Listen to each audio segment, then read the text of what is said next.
Picture yourself standing in the pre-dawn darkness of a medieval castle kitchen, your breath visible in the frigid air, your stomach tight with that familiar hollow ache.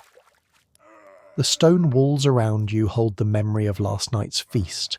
The smell of roasted swan still clings to the rafters, but your hands are cracked and raw, and you haven't eaten anything substantial in 16 hours. You're a servant here, which means you exist in a strange paradox. You're surrounded by more food than most peasants see in a lifetime, yet you're probably closer to starvation than the villagers, working the fields outside these walls. Welcome to the reality you probably won't survive without learning very quickly in a medieval castle. Knowing what you could eat mattered far less than knowing when, where, and most critically who you were.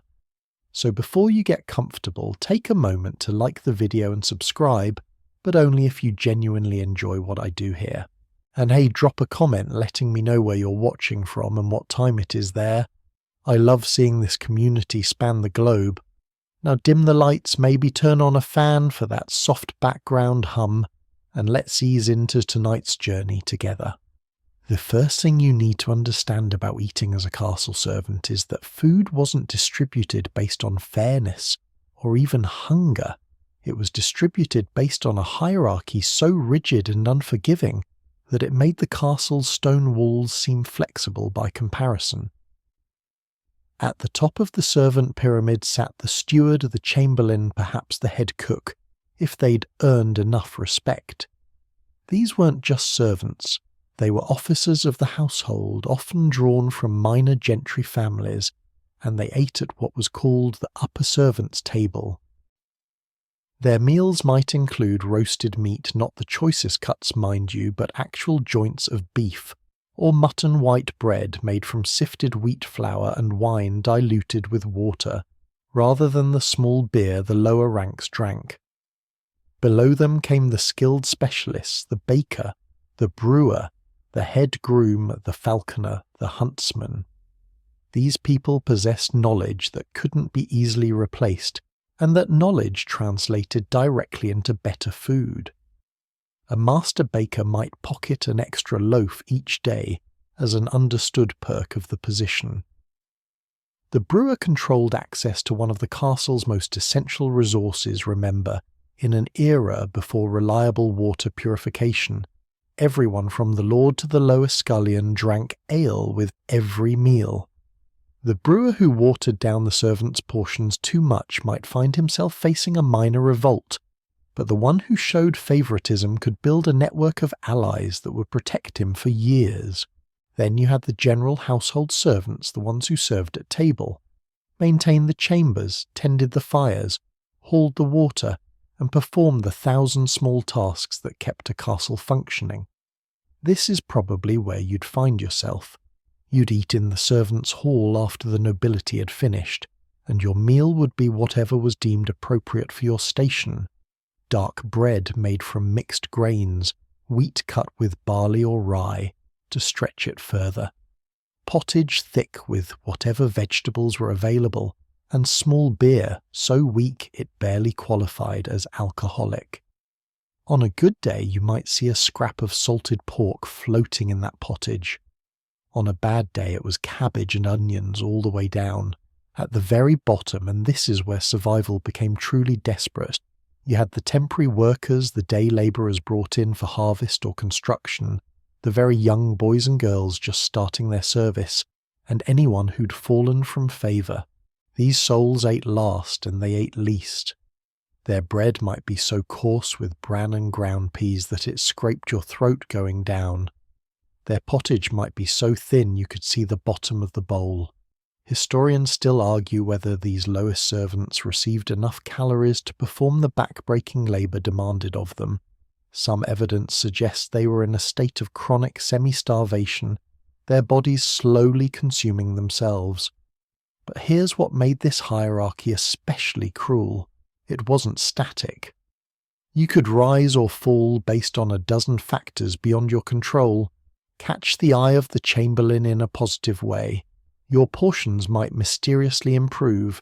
Offend the head cook, Good luck getting anything but burnt crusts and the scraps even the dogs wouldn't touch. The whole system functioned on a web of favour-obligation and strategic alliance that would make a modern politician dizzy. And yet, and this is the paradox that kept the system functioning, everyone understood their place in this hierarchy because everyone had seen what happened to those who challenged it. The servant who complained too loudly about their rations might find themselves turned out of the castle entirely left to face a world where even this precarious food supply would seem like abundance. Because outside those walls, famine was always just one bad harvest away. Inside, at least, there was the hope of stability, the promise that if you worked hard enough, kept your head down, and played the game correctly, you'd eat regularly, if not well. You learned quickly to read the subtle signs that indicated your standing. Did the server pause an extra moment over your bowl when ladling out the pottage? That was good, you had an ally. Did your bread portion seem smaller than your neighbour's? Time to examine your recent behaviour and figure out who you'd offended. The amount of fat glistening on the surface of your stew, the freshness of your loaf, the strength of your ale, these weren't just food. They were a language, a constant communication of where you stood in the intricate social machinery of the castle household. You wake in darkness so complete it feels solid, pressing against your closed eyelids like a physical weight. Somewhere in the depths of the castle a rooster crows, but that's not what pulled you from sleep. It's the cold, the bone-deep chill that even the straw-stuffed pallet beneath you and the rough wool blanket can't quite keep at bay, and it's the knowledge that if you don't move now, you'll miss your chance at the kitchen's first and most essential service, the breaking of your fast in those stolen moments before the castle truly wakes. The other servants in your shared chamber are already stirring. You can hear them in the darkness, the rustle of fabric, a muffled cough, someone muttering a prayer under their breath. There's no window here. You're housed in an interior room, which means no drafts, but also no natural light to mark the hour. You navigate by memory and touch, finding your day clothes where you left them folded at the foot of your pallet, pulling them on over the shift you slept in because removing it would mean exposing bare skin to air so cold it feels like touching ice. The corridor outside is marginally warmer. The great fireplaces in the hall are never allowed to die completely, and some heat bleeds through the stones. You follow the faint glow coming from the kitchen complex, your feet finding the familiar path even in near darkness. Others are ahead of you. You can hear their footsteps, quick and purposeful. No one speaks. Speech would wake the upper household, and that would ruin everything about this precious pre-dawn ritual. The kitchen, when you reach it, is already alive with controlled chaos. The fire has been built up from last night's embers. This was the responsibility of the most junior scullion, who probably slept on the floor beside the hearth, specifically to tend it through the night. The flames cast enormous dancing shadows on the soot-blackened walls. The head cook hasn't arrived yet, which means this moment exists in a kind of lawless grace period, a brief window before the day's official structure descends. You head straight for the pot that hangs perpetually over the fire, the servant's pot distinct from the elaborate vessels used for the nobility's meals. Someone has already ladled out the first servings of whatever it holds today. The smell tells you it's last night's pottage, reheated possibly with some scraps thrown in. You grab a wooden bowl from the stack kept for servants' use. These bowls are worn smooth from years of handling, some of them cracked but still functional, and dip it into the pot yourself. No ceremony here, no waiting for permission. First come first served, and heaven help you if you're shy about claiming your share. The pottage is lukewarm at the edges, scalding in the centre where it's been sitting closest to the heat. You blow on it carefully, then drink directly from the bowl because there's no time for a spoon. No time for the niceties you'll be expected to perform when serving the nobility later. It tastes of turnips and onions with an underlying meatiness that probably came from a ham bone someone tossed in yesterday. There's barley in there too, the grains swollen and soft, providing just enough substance to make this feel like food rather than flavoured water. Around you, other servants are doing the same. The dairymaids have already been and gone. They started even earlier than you because the cows don't care about human schedules and the morning milking can't wait. But the chamber servants, the table servers, the men who tend the stables, the boys who haul water, they're all here now, clustering around the fire's warmth, clutching their bowls like precious objects.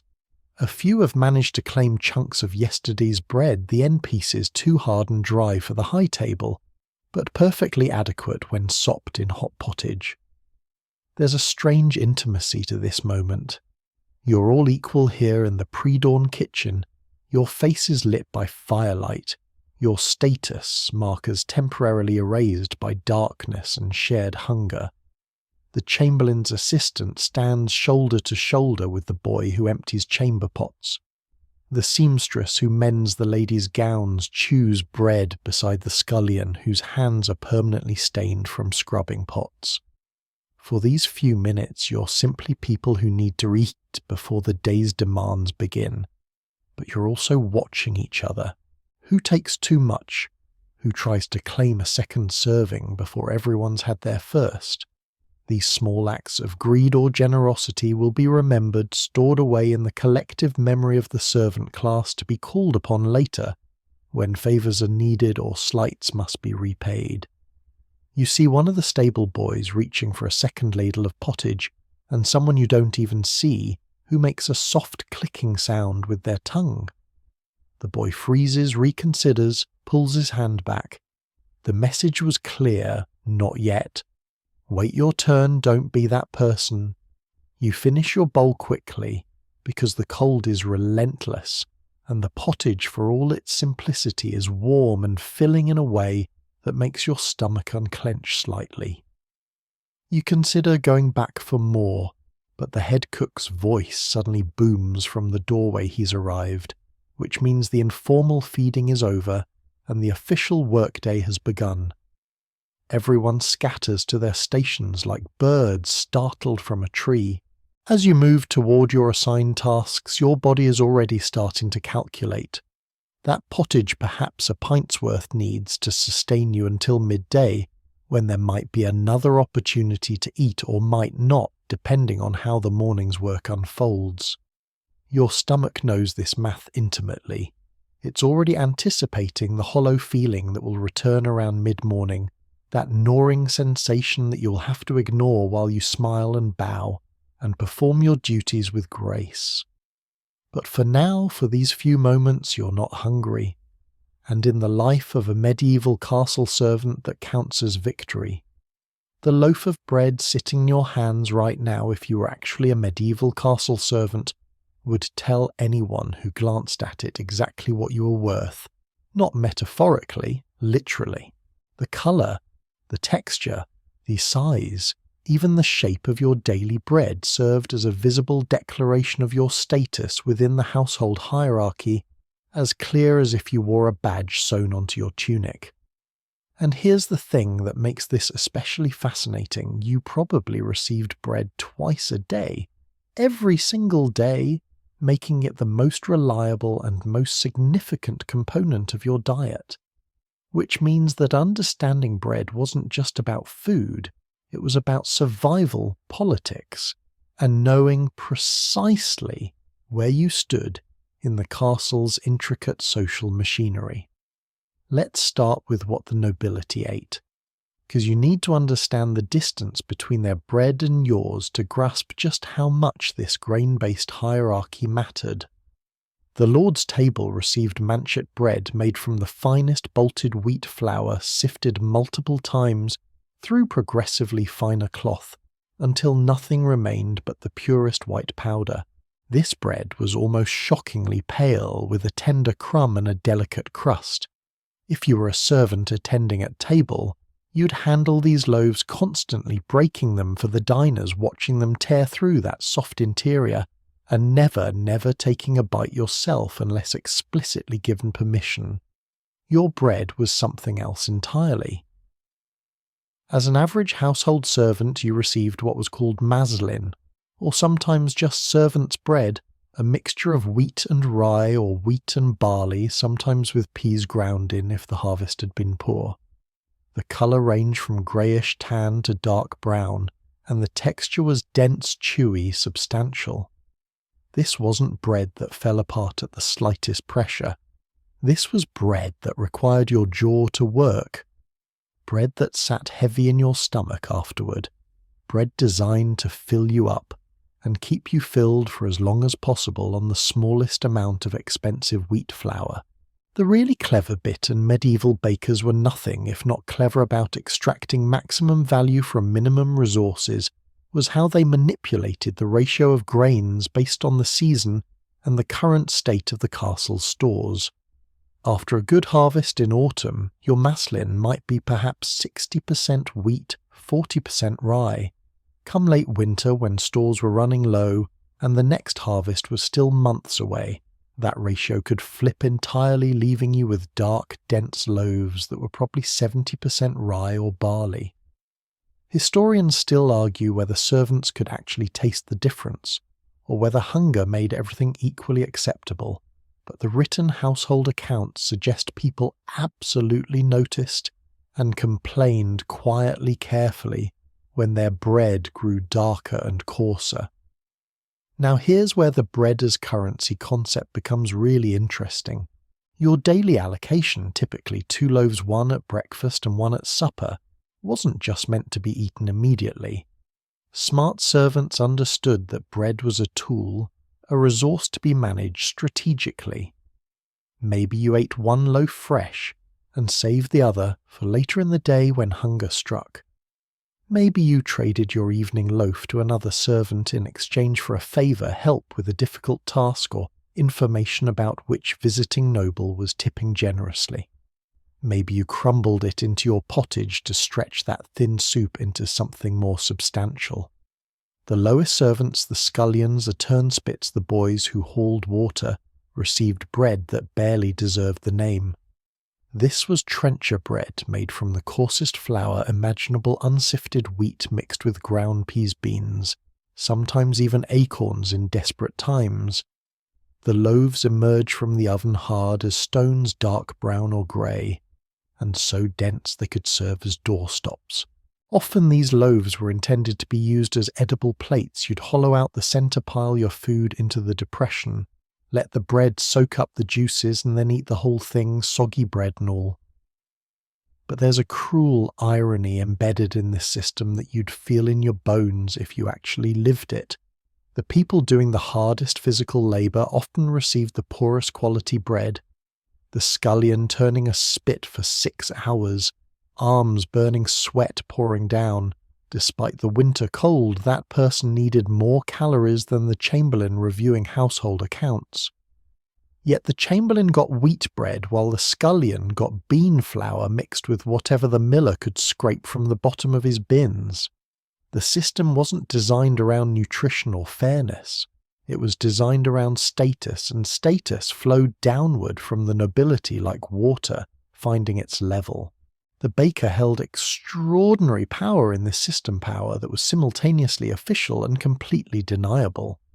The official part was straightforward. He decided which flour went into which batches, how long each type of bread baked which loaves went to which tables, but the unofficial power. That's where things got interesting. The baker who liked you might accidentally on purpose give you a loaf from a slightly better batch than you were technically entitled to. The baker you'd offended might serve you bread that was burnt on one side, or had been sitting for 2 days, or was smaller than the standard allocation by just enough that you couldn't really complain without seeming petty. You learn to treat the baker with careful respect, to do small favours without being asked to never ever complain about your bread where he might hear of it. The baker's apprentice became someone worth cultivating as a friend because information about upcoming flour shortages or planned changes in bread allocation flowed through the bakehouse first. If you knew that next week's rations were going to drop in quality, you could prepare, maybe save an extra portion, maybe trade favours now while you still had something to offer. Your daily bread wasn't just sustenance, it was the currency of survival, the language of status, and the constant reminder that in a medieval castle, even the simplest meal carried the weight of an entire social order on its crust. There's a pot hanging over the kitchen fire right now, has been hanging there for longer than you've been alive, longer than anyone can really remember, and if you could peer into its dark, bubbling depths, you'd see the entire story of castle servant survival, written in congealed fat and softened vegetables. This is the pottage pot, and it never truly empties. Every morning someone adds water. Every day someone throws in whatever needs using wilted cabbage, woody carrots, the green tops of leeks' bones with a few scraps of meat still clinging to them, stale bread, dried peas, barley oats, herbs gone slightly brown at the edges. The pot simmers endlessly, its contents transforming from soup to stew and back again, and from this vessel flows the majority of your sustenance as a castle servant. You need to understand something fundamental here. Pottage wasn't a recipe. It was a philosophy, a survival strategy disguised as food. The word itself comes from the same root that gives us pot, and that tells you everything. This was whatever could be cooked in a pot, whatever was available, whatever needed to be used before it rotted entirely. Some days it was thick enough to stand a spoon in. Other days it was thin as dishwater, with a few lonely vegetables floating like shipwreck survivors. The taste changed daily, hourly, even as new ingredients joined the eternal simmer and old ones dissolved into the liquid, their flavours becoming part of the base that would define tomorrow's batch. The genius of perpetual pottage, and yes, there was genuine genius in this system, lay in efficiency. That pot never cooled completely, which meant the fire never had to work as hard to bring it back to temperature. The ingredients never went to waste because everything edible eventually found its way into the depths. And perhaps most importantly, there was always food available. A servant stumbling in after 12 hours of labour could ladle out a bowl and eat immediately, no waiting, no preparation, no negotiation required beyond claiming your share. But let me tell you what actually went into that pot on a typical day, because the reality was both more creative and more desperate than you might imagine. The kitchen servant saved everything, and I mean everything. The water that cabbage had been boiled into the pot, the liquid left after soaking salted fish into the pot's salt, and all which meant the pottage could be bracingly salty some days. The stems from herbs used in the noble's dishes into the pot. Turnip peels, onion skins if they weren't too dirty. The tough outer leaves of lettuce, apple cores, cheese, runs all of it found its way into that simmering cauldron. Food historians have documented that a well-managed castle kitchen wasted almost nothing, and the pottage pot was where that philosophy reached its ultimate expression. On good days, and you learn to recognise these by the smell wafting from the kitchen, someone had added a ham hock or a mutton bone with actual meat on it. The fat would render out, creating a golden slick across the surface that you'd try to capture in your bowl because fat meant calories, warmth, energy to sustain you through the cold. The meat itself would eventually fall from the bone in tender shreds, distributing itself throughout the pot like a blessing. These were the days when pottage transcended mere sustenance and became something approaching pleasure. The broth rich and savoury, the vegetables soft and yielding. The whole thing substantial enough to make your stomach feel genuinely satisfied, rather than just temporarily silenced. On bad days, and there were plenty of bad days, especially in late winter when stores ran low, the pottage was mostly water-withered root vegetables and hope. You'd get your bowl and peer into it, counting the actual solid pieces floating there. 3 chunks of turnip, a few barley grains, some unidentifiable green matter that might have been kale once, and broth so thin you could see the bottom of your wooden bowl through it, but you drank it anyway, spooning it up slowly to make it last, breaking your bread into it to give it body, telling yourself that warm liquid was better than nothing, that at least your hands were warming around the bowl, that tomorrow might be better. The hierarchy extended even here into the pottage pot. The first servings of the day, ladled out in those pre-dawn hours we talked about earlier, were often the best, thicker, with more of the solid ingredients because they'd settled overnight. If you were important enough, senior enough, or favoured enough, you arrived early and got the good stuff. By midday the pot had been topped up with water multiple times, diluting everything. By evening, after dozens of servings, you might be eating what was essentially flavoured water, with a few exhausted vegetables that had been cooked to the point of dissolution. And here's something that'll make your modern sensibilities twitch. That pot almost never got properly cleaned. Oh, they'd scrape out the worst of the accumulated residue every few weeks, maybe give it a cursory scrub, but the iron pot itself, seasoned with months or years of use, was considered part of the flavour. The layer of cooked-on food clinging to the metal contributed to the taste, or so everyone believed. Whether this was actual culinary wisdom, or just rationalization of something they couldn't avoid, historians still debate. What's certain is that you ate from a pot that had fed hundreds of people before you and would feed hundreds more after, and the ghost of every meal it had ever held lurked in its depths. Some castles maintained multiple pottage pots, one for the upper servants, one for the lower. The distinction mattered enormously. The upper pot might see better cuts of meat, fresher vegetables, more generous portions of grain. The lower pot got everything else. If you were ambitious, if you wanted to rise in the household, one of your goals was graduating from the lower pot to the upper. It sounds almost absurd now, measuring success by which communal soup you were allowed to eat. But in the daily reality of castle life, these distinctions meant the difference between merely surviving and actually living with some degree of comfort. You're thirsty right now reading this comfortable in your modern world, and you could walk to your kitchen and pour yourself a glass of clean, clear water without a second thought. But if you were a medieval castle servant, water would be approximately the last thing you'd want to drink, and for good reason. It could kill you. Not dramatically, not immediately, but through the slow accumulation of whatever contamination lurked in the well, or the stream, or the cistern. So instead you drank ale. Lots of ale. Probably more ale before breakfast than most people today consume in a week. And this arrangement, this absolute dependence on fermented beverages, was managed by 2 of the most powerful servants in the entire castle, the butler and the brewer. Let's start with the quantities, because until you grasp the sheer volume of liquid consumption, in a medieval castle nothing else makes sense. Your daily allocation as an ordinary servant would be roughly a gallon of ale. A gallon.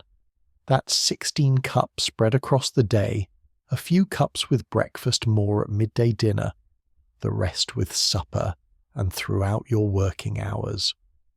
Now, before you imagine an entire household of perpetually drunk people stumbling through their duties, understand that this wasn't the strong ale you might order at a craft brewery today.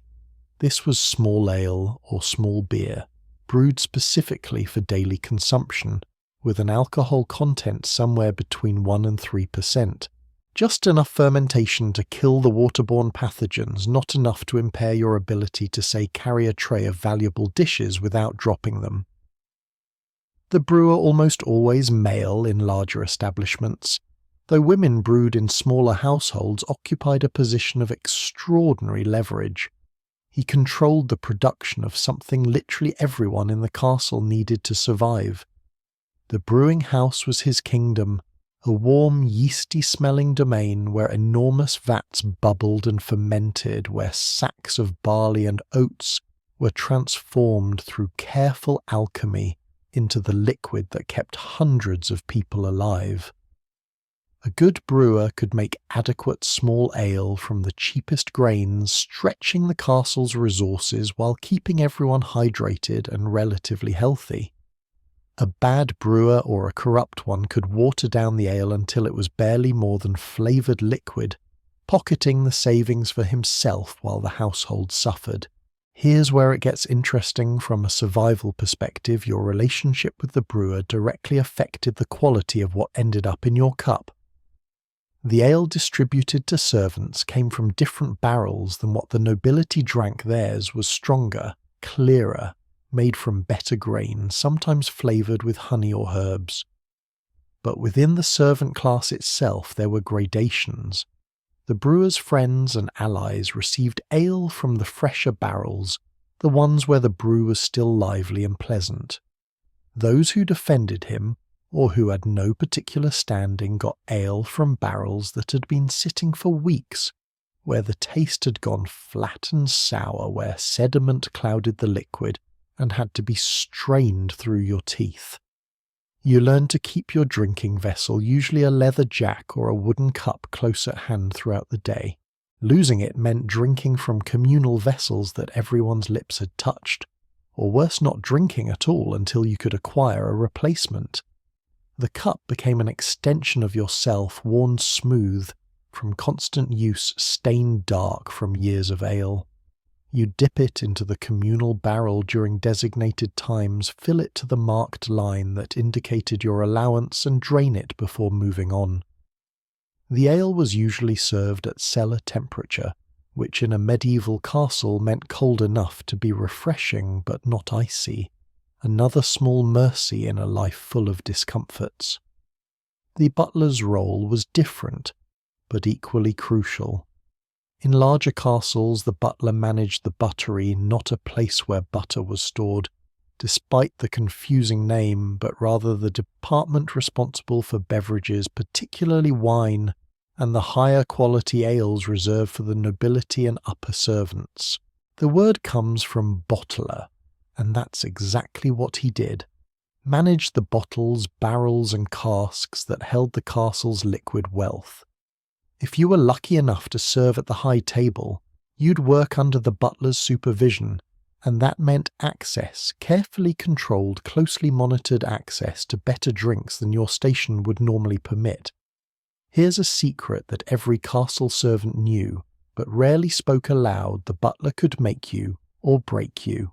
Need a favour. A better position. Protection from another servant who had it in for you. The butler could arrange it, and the price was often paid in loyalty and useful information rather than coin. Who was drinking more than their share? Which noble had unusual taste that might be exploited? What rumours were circulating above stairs? The butler collected these tidbits like a merchant collected goods, and he traded them just as carefully. But the real survival skill, the one that separated servants who thrived from those who merely endured, was learning to drink enough to stay hydrated, without drinking so much that you needed to relieve yourself constantly. Remember, you're working 12 or 14-hour days, often far from the guardrobes or the outdoor pits that served as latrines. You couldn't just excuse yourself whenever nature called. So you learned your body's rhythms, learned to sip rather than gulp, learned which tasks gave you opportunities to slip away, and which ones trapped you in place for hours. The brewing cycle itself created a rhythm to castle life that you'd feel in your bones. Fresh ale appeared every few days, and you learned to time your visits to the barrel for those first precious drawings when the flavour was bright and the brew still had life to it. By the third or fourth day, the quality declined noticeably. By the time a barrel was nearly empty, the ale was frankly unpleasant, sour, murky, sometimes with an off-taste that made you grimace. But you drank it anyway, because the alternative was water, and water was a gamble you couldn't afford to take. You're standing against the wall of the great hall right now, absolutely motionless except for your eyes, which track every movement at the high table like a hawk watching field mice. Your back aches. Your feet are numb from standing on cold stone. You've been here for 2 hours already and the feast is only halfway through its courses.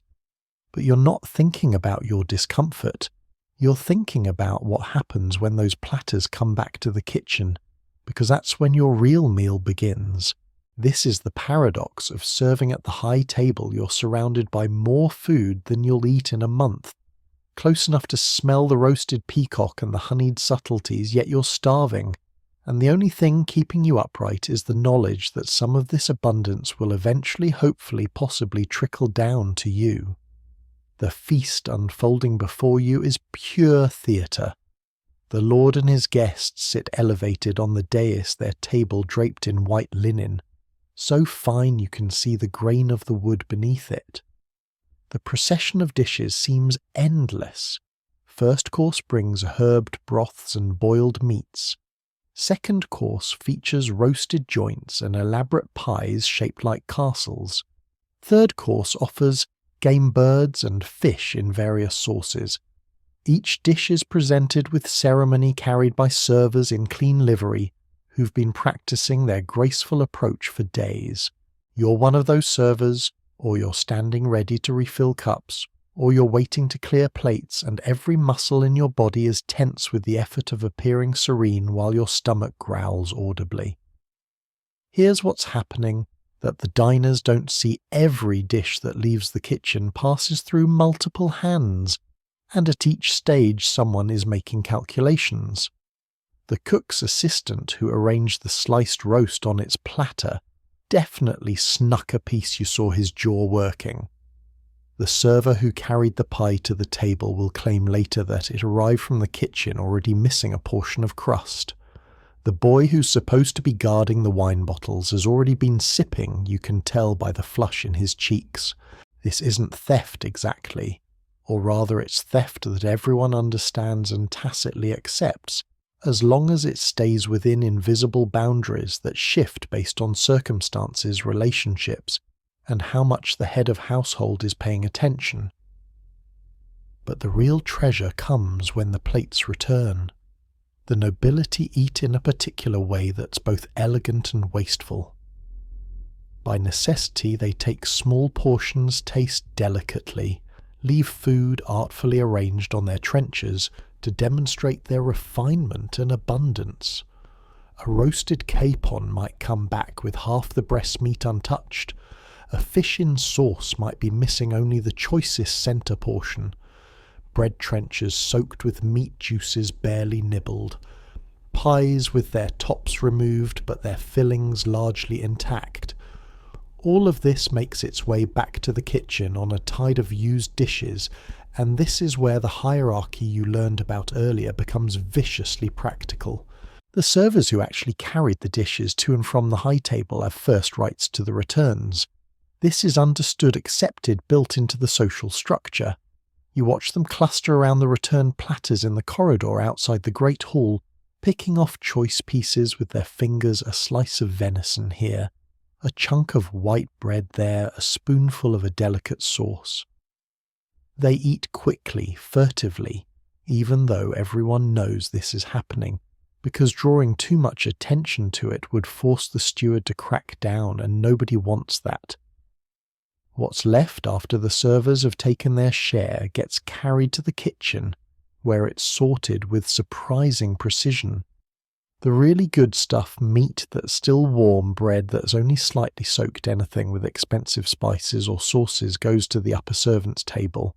You can smell it being redistributed. The chamberlain's assistant will get a portion of that capon, the head groom will receive some of the venison, the lady's personal maid will be given the delicate pastries that came back barely touched. These aren't official rations, there's no ceremony here, no announcement. Just a quiet understanding of who deserves what based on their standing in the household. What remains after that becomes collective property dumped into communal dishes set out in the servants' hall. This is what you'll eat if you're an ordinary household servant, a jumbled mixture of foods that were never meant to be combined, all thrown together on shared platters. roast meat mixed with fish in cream sauce mixed with bread, soaked in wine mixed with vegetables in butter. The textures are wrong, some bits cold, some lukewarm, nothing hot. The flavours clash and compete, but it's food, real food, richer and more varied than anything you'd normally receive, and you fall on it with barely controlled desperation, because you know this opportunity won't last. The speed of eating matters enormously. The servants who arrive first at the communal platters get the best pieces, the actual meat, the less soggy bread, the vegetables that are still identifiable. Those who arrive even minutes later find only scraps, the parts nobody wanted, the congealed sauces and unidentifiable mush. You learn to time your duties so you can be in the servants' hall at exactly the right moment, and you learn to eat fast without appearing to do so because drawing attention to your hunger would be humiliating. Around you, other servants are doing the same thing, all of you maintaining a veneer of dignity while essentially fighting over leftovers. There's a moment you'll recognize it when it happens where you catch the eye of another servant across the communal platter, both of you reaching for the same piece of meat. Without speaking, you'll engage in a silent negotiation who needs it more, who has seniority, who did whom a favour last week. Sometimes you yield, sometimes they do, sometimes you both grab hold and tear the piece in half quick, and practiced and keep eating as if nothing happened. These tiny confrontations and resolutions happen dozens of times during every post-feast feeding, and they're how the servant hierarchy maintains itself without constant intervention from above. The strangest part, you're grateful.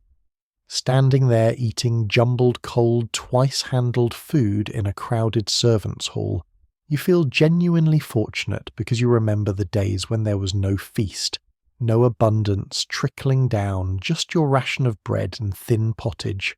This is the psychology they've instilled in you, be grateful for their leftovers. And the terrible truth is that you are grateful because their excess is your survival. And in a medieval castle, survival isn't something you take for granted. It's something you fight for quietly and constantly at every meal. The wooden basket sits by the kitchen door every evening after the Lord's Supper is cleared, and if you didn't know better, you'd think it was just another container waiting to be washed. But you do know better. That basket, officially called the alms basket, though everyone just calls it the dole, represents one of the strangest intersections of charity calculation and quiet resentment you'll encounter in castle life. Into it goes everything from the high table that wasn't eaten and wasn't claimed by the servers, bread ends, meat scraps, cheese, rinds, the congealed remnants of sauces, sometimes even half-eaten items that a fastidious noble rejected after a single bite. This food is technically destined for the poor who gather at the castle gate, but the reality of who actually benefits from it is considerably more complicated. Here's the theory, the official story that the Lord and his household tell themselves. Christian charity demands that the wealthy share with the poor, and what better way to demonstrate piety than by distributing leftover food to those in need? It's good for the soul, good for the Lord's reputation, and conveniently solves the problem of food waste all in one gesture.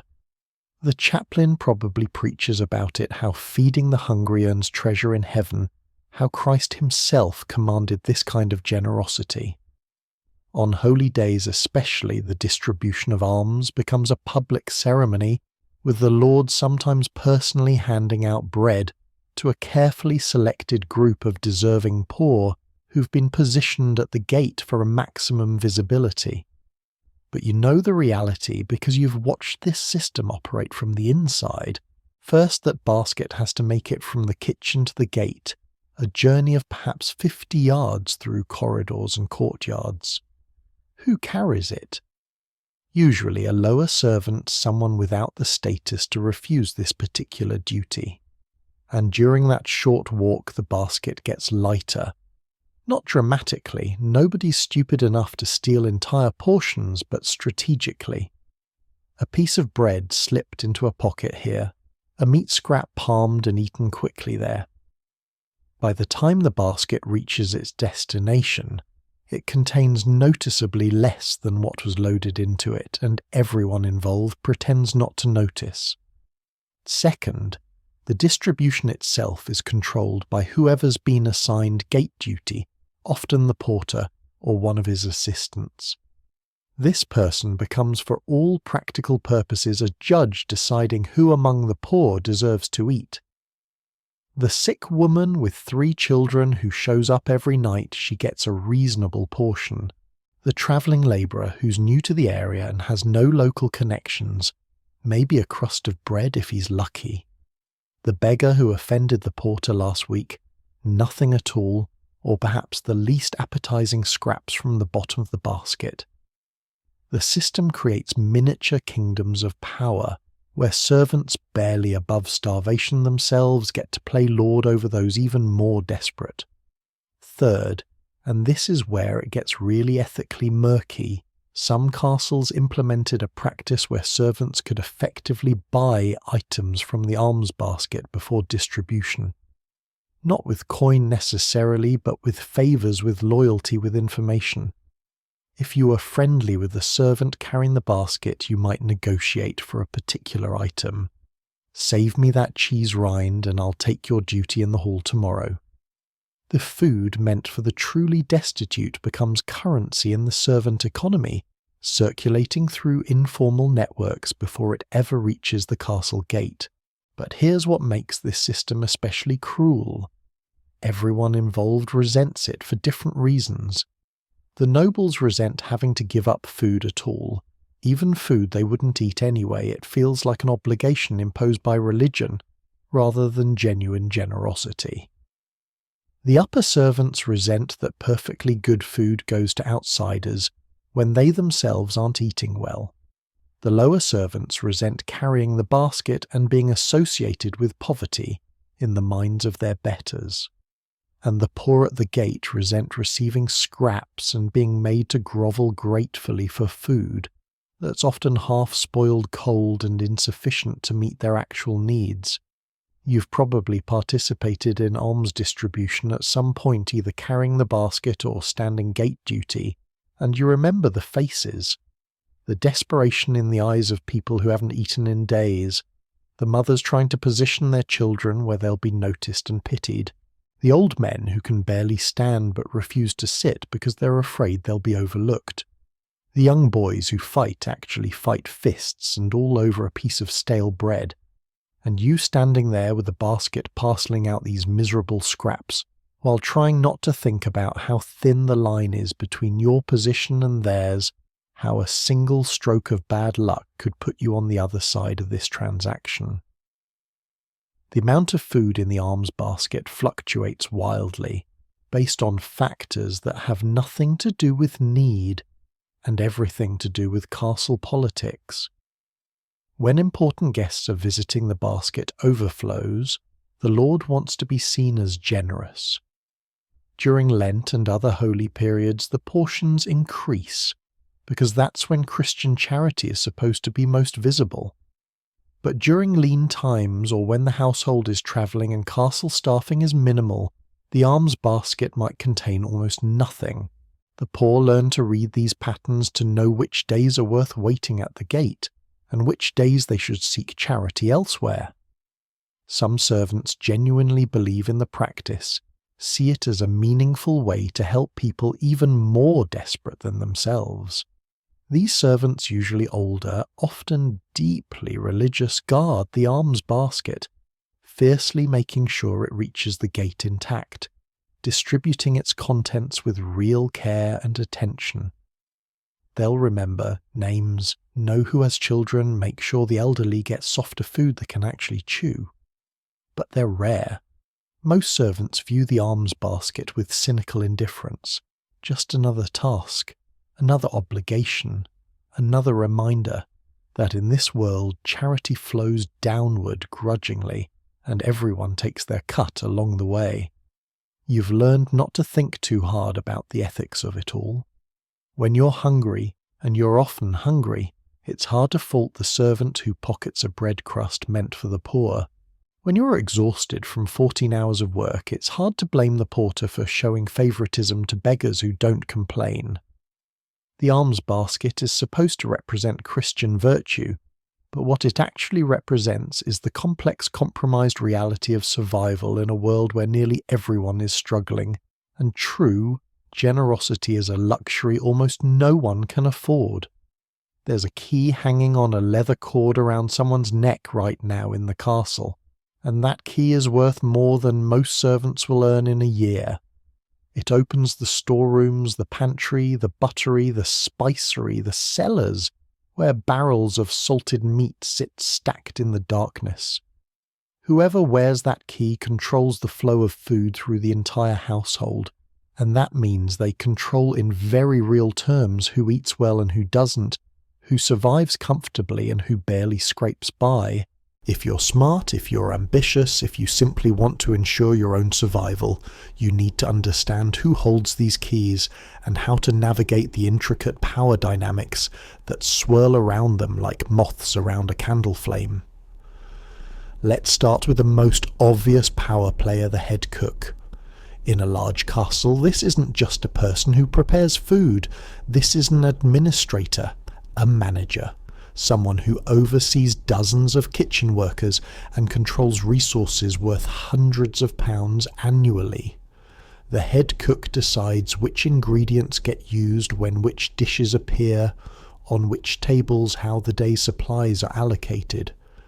Cross the head cook, and you might find yourself assigned to the worst duties, turning the spit for hours in suffocating heat, or scrubbing pots until your hands crack and bleed, or carrying water endlessly from well to kitchen. But befriend the head cook. Suddenly the pottage in your bowl has actual meat in it. Suddenly you're getting bread from the better batch. Suddenly you're eating scraps from the high table that somehow never made it into the communal platters. The cook's power extends through layers of deputies and specialists. The head of the scullery controls who gets the truly miserable jobs and who gets relatively easier work. The master of the spit in larger households. Yes, there was someone whose entire job centered on managing the roasting of meats, could make your life pleasant or hellish if you worked anywhere near the fire. The pastry cook who handled the elaborate baked goods for the nobility had access to expensive ingredients like sugar almonds and dried fruits, and a scrap of marchpane or a broken tart could feel like a feast if you were living on bread and pottage. But here's where it gets really interesting. The pantler and the butler, not the butler who managed beverages, remember, but these were sometimes the same person in smaller households, controlled access to the dry stores and the liquid stores respectively. The pantler held the keys to where bread, flour, grain, dried peas, salted fish and cheese were kept. Every morning the pantler would unlock these rooms and distribute the day's rations to the kitchen staff. This person saw everything coming in and going out, knew exactly how much was stored, could detect immediately if someone was stealing. Make an enemy of the pantler, and your bread ration might mysteriously shrink. Your flour might be mixed with more peas and less wheat than usual. The cheese you were counting on for supper might be all distributed by the time you arrive. The cellarer in wealthy ecclesiastical households or very large castles was perhaps the single most powerful servant in the entire establishment when it came to food security. This person managed not just the immediate stores, but the long-term provisions, the barrels of salted beef laid down in autumn to last through winter, the wheels of cheese aging in the cool dark, the sacks of grain that represented months of food security. The cellarer decided when to open a new barrel, when to start using the older supplies, how to balance current needs against future uncertainty. Historians still argue about whether cellarers typically came from gentry backgrounds or rose through servant ranks, but what's certain is that this position commanded respect and fear in equal measure. Now imagine you're trying to navigate relationships with all these people simultaneously. You can't befriend everyone, allegiances, conflict, rivalries run deep, and choosing the wrong patron can be worse than having none at all. Maybe the head cook and the pantler are feuding over some slight that happened years ago. Supporting one means alienating the other. Maybe the cellarer is corrupt, watering down the ale and selling the difference to tavern keepers in town, and you've noticed, but saying anything would make you a target. Maybe the pastry cook will give you treats in exchange for carrying messages to another servant they're courting, but accepting makes you complicit in whatever scheme they're running. You learn to read these power structures through observation. Who stands close to whom in the servants' hall? Who gets served first? Who shares information freely and who hoards it when supplies run short? Whose rations remain stable and whose get cut? The servants who've been in the castle for years carry maps of these relationships in their heads. They know that the head cook owes the cellarer a favour from last winter, that the pantler's daughter is being courted by the brewer's son, that the scullery master is the lord's bastard nephew and therefore untouchable despite being incompetent and cruel. The really successful servants, the ones who not only survive but thrive, develop what you might call portfolio relationships.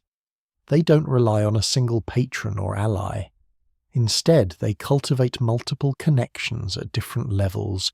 Maybe you're friendly with one of the cellarer's assistants, which gives you advance warning of supply problems. Maybe you do small favours for the head cook's wife who doesn't work in the kitchen but has her husband's ear. Maybe you've helped the pastry cook's apprentice learn to read, and now he tips you off when something special is being prepared. These distributed relationships provide resilience. If one connection fails, you have others to fall back on. But there's a darker side to this system, that you feel constantly the kitchen hierarchy creates opportunities for abuse that are almost impossible to fight against. A senior servant who controls food access can demand almost anything from those below them. Extra work in appropriate favours, absolute loyalty, because the implicit threat is always starvation. Refuse and your portions shrink. Complain and you might find yourself dismissed entirely. The power imbalance is so severe that many servants simply accept exploitation as the price of survival, their resentment buried deep where it festers quietly, occasionally erupting in small acts of sabotage or theft that can never be traced back definitively. You've probably participated in this system yourself, both as beneficiary and victim. Maybe you've used what little power you had to help someone more vulnerable. Maybe you've used it to get revenge on someone who wronged you. Maybe you've simply used it to ensure you got enough to eat, and you've tried not to think too hard about what that cost others. The keys to the storerooms represent more than access to food. They represent the entire moral compromise of castle servant life, where survival often requires becoming exactly the kind of person you swore you'd never be. Picture the cellarer's domain on a cold November morning. You descend stone steps into darkness that smells of earth and time, your candle casting wild shadows on walls, lined with barrels and hanging sides of meat. This underground world is where the castle's survival lives quite literally. Every salted ham, every wheel of aging cheese, every sack of grain represents days or weeks of life for the household above. And right now, in late autumn, these stores are at their fullest, packed with the harvest's bounty and the autumn slaughter's yield. But you know everyone knows that this abundance is an illusion. By March, these same chambers will echo with emptiness, and the question that haunts every castle servant through winter is simple and terrible. Will there be enough? The cellarer moves through this underground kingdom with the confidence of absolute authority, checking barrels for leakage, inspecting hanging meats for signs of spoilage, counting sacks with a mind that holds running inventories of everything stored here.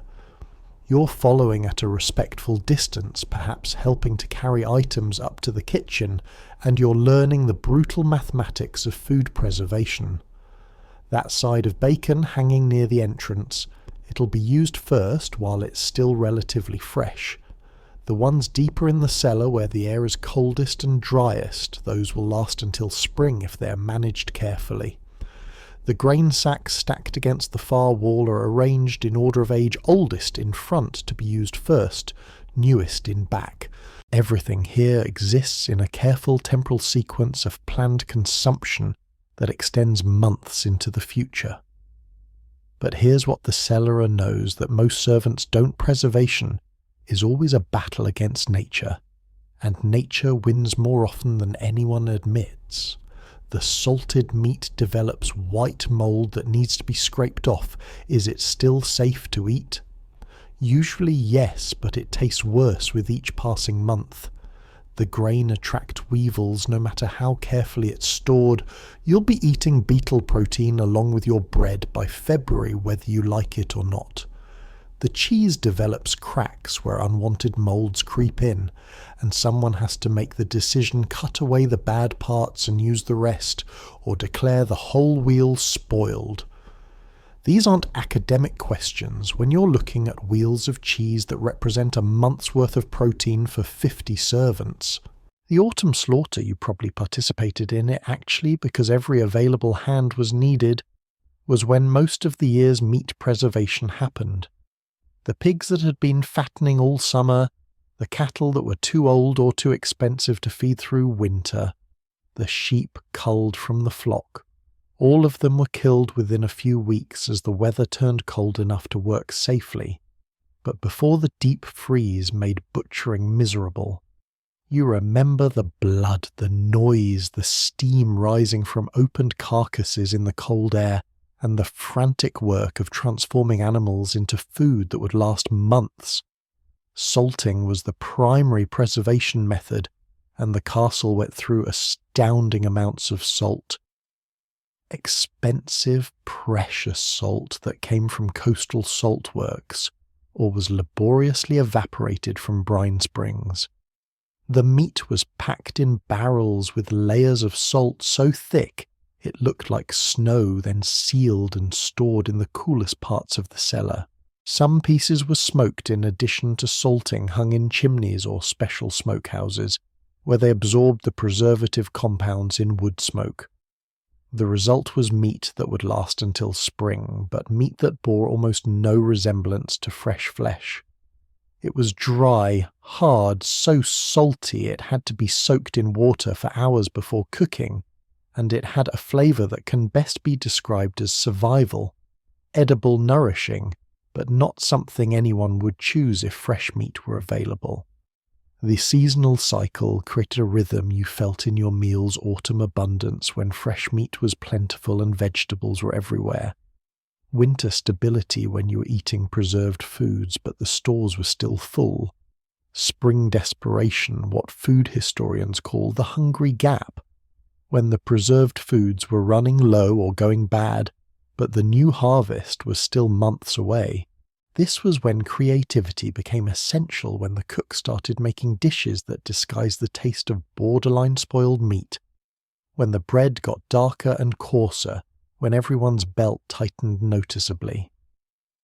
You learned to recognize the signs of approaching shortage when the cellarer started locking doors that had previously been left open, when the daily rations shifted from generous to adequate to barely sufficient, when the head cook started experimenting with recipes that stretched small amounts of meat across many servings.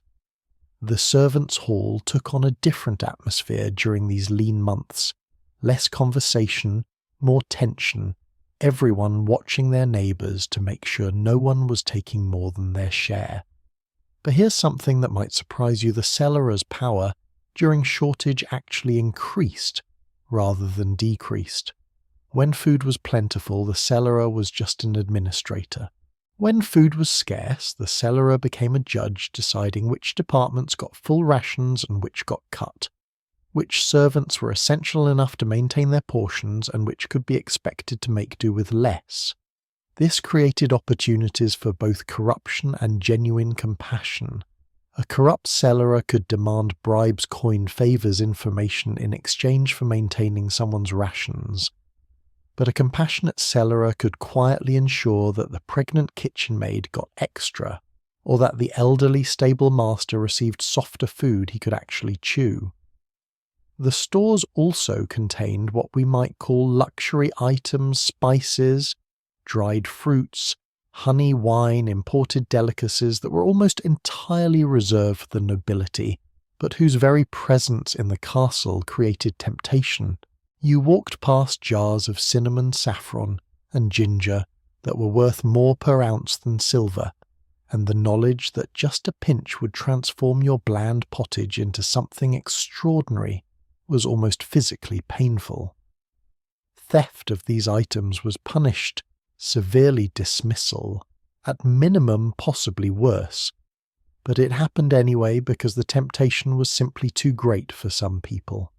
Historians have found household accounts that meticulously track missing spices, suggesting that either servants were stealing them or the cellarer was inflating losses to cover his own pilfering. The cellarer's keys there were usually several each. Opening different storerooms became symbols of the entire preservation system. Those keys represented the difference between feast and famine, between survival and starvation. They clinked softly as the cellarer walked a sound that made servants look up and pay attention, because those keys were about to unlock something, and maybe what came out would make today's meal slightly less miserable. And in the depths of winter, when the stores were running low and everyone was tired of salted meat and stored roots, that faint hope was sometimes all that kept you going. You're standing in the servants' hall on a warm September afternoon, and your bowl is overflowing actual chunks of fresh pork swimming in rich gravy new bread, so soft it barely needs chewing. Late summer vegetables still crisp and sweet. You eat until your stomach strains against your belt, and there's still more available if you want it. This is autumn at a medieval castle, the brief window of genuine abundance when the harvest is in, the animals have been slaughtered, and for a few glorious weeks even servants eat like human beings instead of desperate survivors. But even as you're savouring this temporary plenty, you can feel winter's shadow creeping closer, and you know with the certainty that comes from having lived through this cycle before that. By March, you'll be gnawing on rock-hard bread and watery pottage, your body slowly consuming its own reserves while you count the weeks until spring. The agricultural calendar dictated your diet with absolute authority, and there was no escaping it. Late summer brought the grain harvest, wheat, barley, rye, oats, and suddenly bread became abundant and relatively fresh. The fields yielded vegetables in overwhelming quantities: cabbages, onions, leeks, peas, beans. The castle garden produced herbs and root vegetables. The orchards gave up apples, pears, plums. For a few weeks the pottage pot received fresh ingredients daily, instead of the wilted, half-spoiled scraps that normally went into it, and the difference was remarkable. The soup actually tasted of individual vegetables rather than generic old plant matter. The bread didn't have weevils in it yet. Even the ale seemed brighter, fresher, made from newly harvested grain. Then came the autumn slaughter we talked about earlier, and suddenly there was fresh meat. Real, actual flesh that hadn't been salted or smoked or dried. You might not get the choice cuts, obviously, but even the offal and the tougher portions tasted like luxury compared to what you'd be eating in a few months. The kitchen servants worked frantically during this period, preparing everything that could be preserved, smoking hams, salting beef, rendering fat into tallow and lard, making sausages stuffed with meat scraps and grain. You probably helped with some of this work, your hands cramping from grinding meat or tying sausage casings, but you didn't complain because you knew this labour now meant survival later. Winter brought a different kind of eating, monotonous but usually adequate if the harvest had been good. The salted meat made its appearance soaked and boiled until it was barely palatable. The stored root vegetables, turnips, parsnips, carrots became staples, though they grew progressively more wrinkled and woody as the months passed. The bread remained acceptable, though you could taste the difference as the flour aged and the bread makers started mixing in more of the cheaper grains to stretch the wheat stores. The pottage became a dull rotation of the same ingredients: dried peas, stored roots, salted pork cabbage from the root cellar. Not terrible, but relentlessly boring, week after week of essentially the same meal. But spring was when things got genuinely frightening. By March, the stored grain was running low and possibly infested with vermin. The salted meat had been picked over until only the worst cuts remained, and even those had to be soaked for a day to become edible. The root vegetables in the cellar were sprouting and soft, borderline rotten. The cheese had developed so much mould that cutting away the bad parts left almost nothing, and the new harvest was still months away. The grain wouldn't be ready until late summer, the vegetables not until early summer at the earliest. This was the hungry gap, and it killed people. Not dramatically, not all at once, but through the slow accumulation of insufficient nutrition, people grew weak, susceptible to disease, unable to recover from injuries or illnesses that would have been minor at other times of year. The servants felt the hungry gap more acutely than the nobility because the rationing always hit downward first. The lord's table continued to receive adequate portions, his status demanded it, and besides he could afford to purchase fresh supplies from travelling merchants if necessary. But the servants' rations shrank noticeably. The bread became darker, coarser, smaller. The pottage thinned until it was barely more than water with a few exhausted vegetables floating in it. The ale got weaker as the brewer stretched the remaining grain as far as it would go. You felt genuine hunger during these months, not the "I could eat" feeling of a missed snack, but the deep gnawing emptiness that made your hands shake and your thoughts slow and your temper short. Historians still argue about how close to actual starvation Castle servants came during bad years. Some evidence suggests that the institutional nature of castle households provided a buffer. Even in the worst times there was usually something to eat, even if it was inadequate. Other evidence, coroners' reports, letters, medical texts, suggest that servants did sometimes die from malnutrition-related causes, particularly the very young, the very old, and those who were already in poor health. What's certain is that everyone lost weight during the hungry gap, and everyone felt the relief when the first fresh greens appeared in the gardens around April or May. Those first spring greens, wild garlic, nettles, young dandelion leaves, whatever could be foraged from the countryside tasted like resurrection.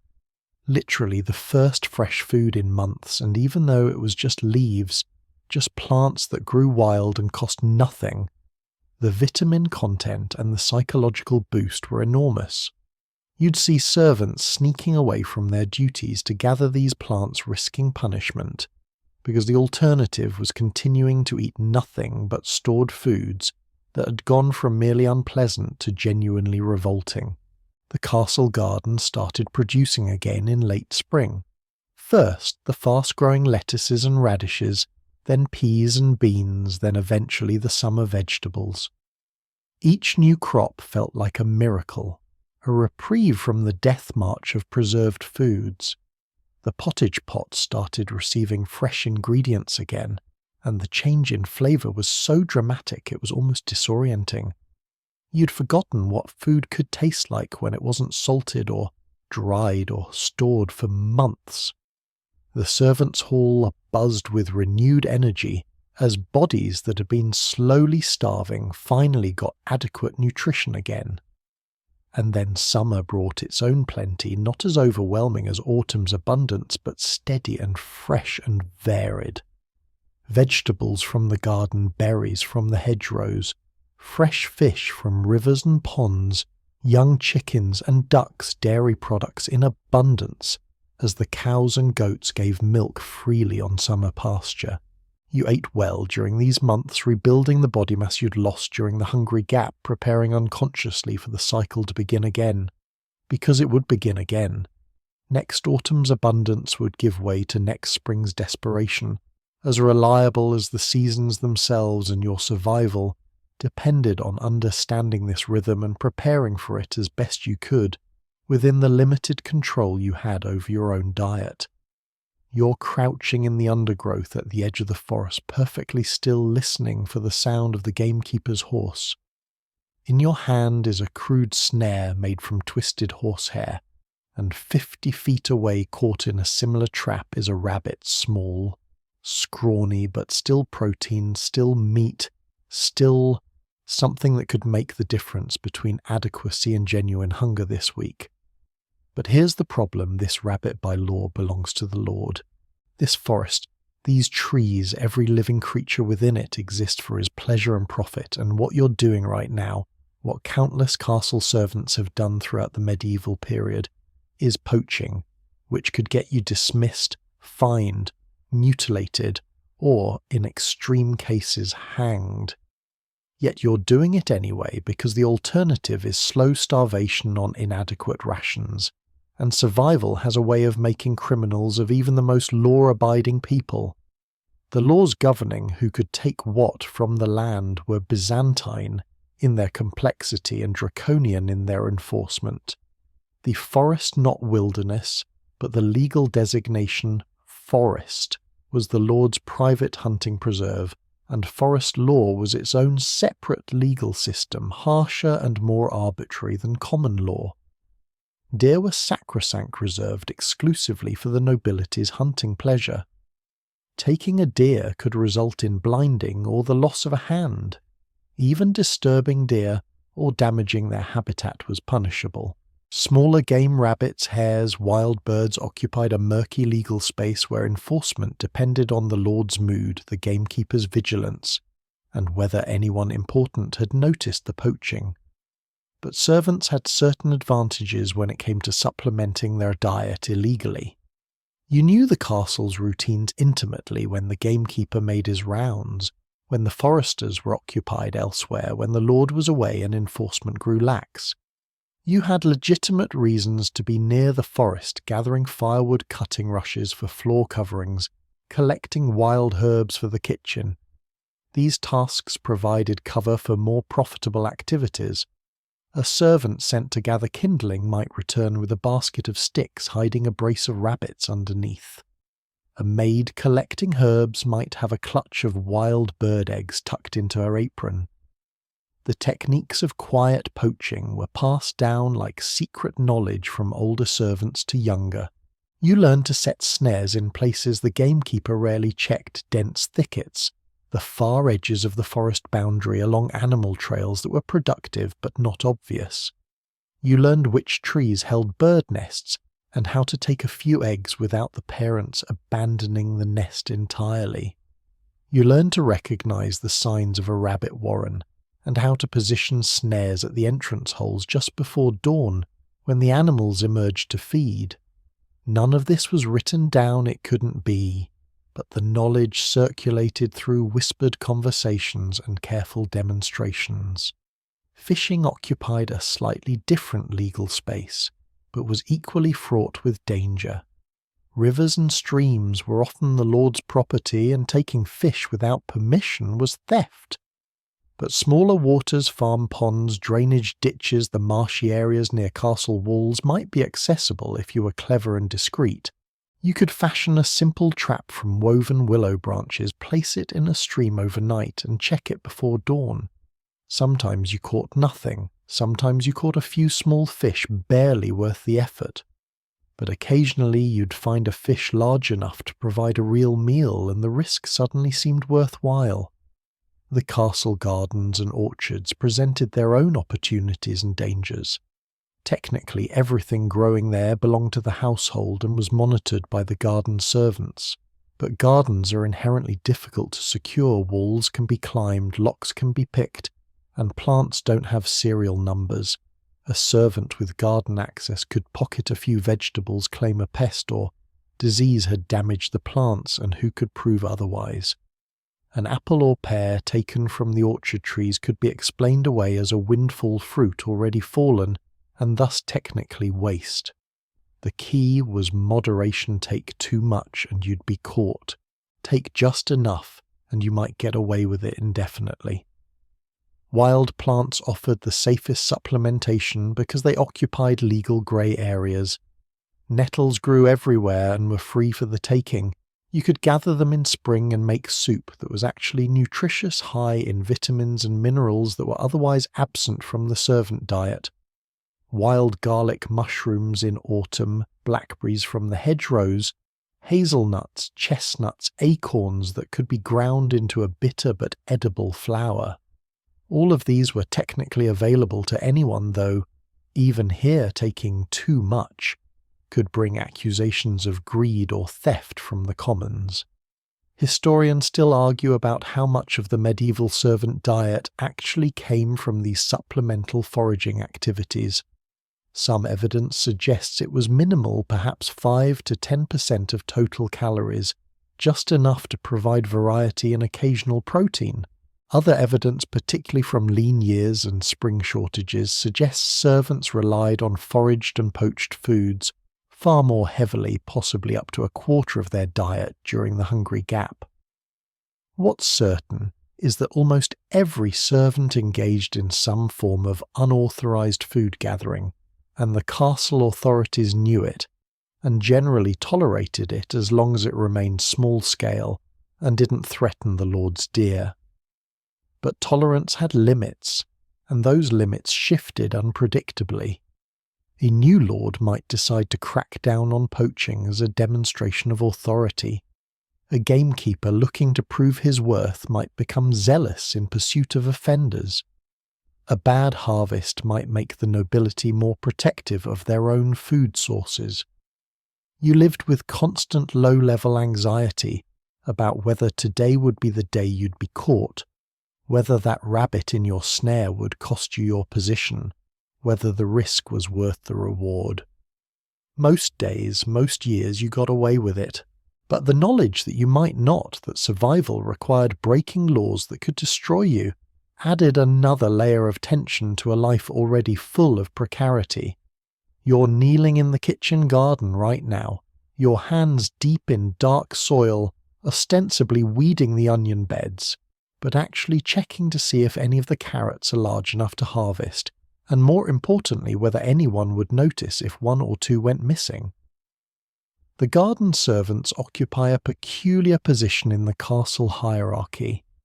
They're not prestigious like the chamberlain staff or powerful like the kitchen officers, but they control something precious: fresh food growing in the ground, food that can be accessed directly without passing through the usual channels of distribution and accounting.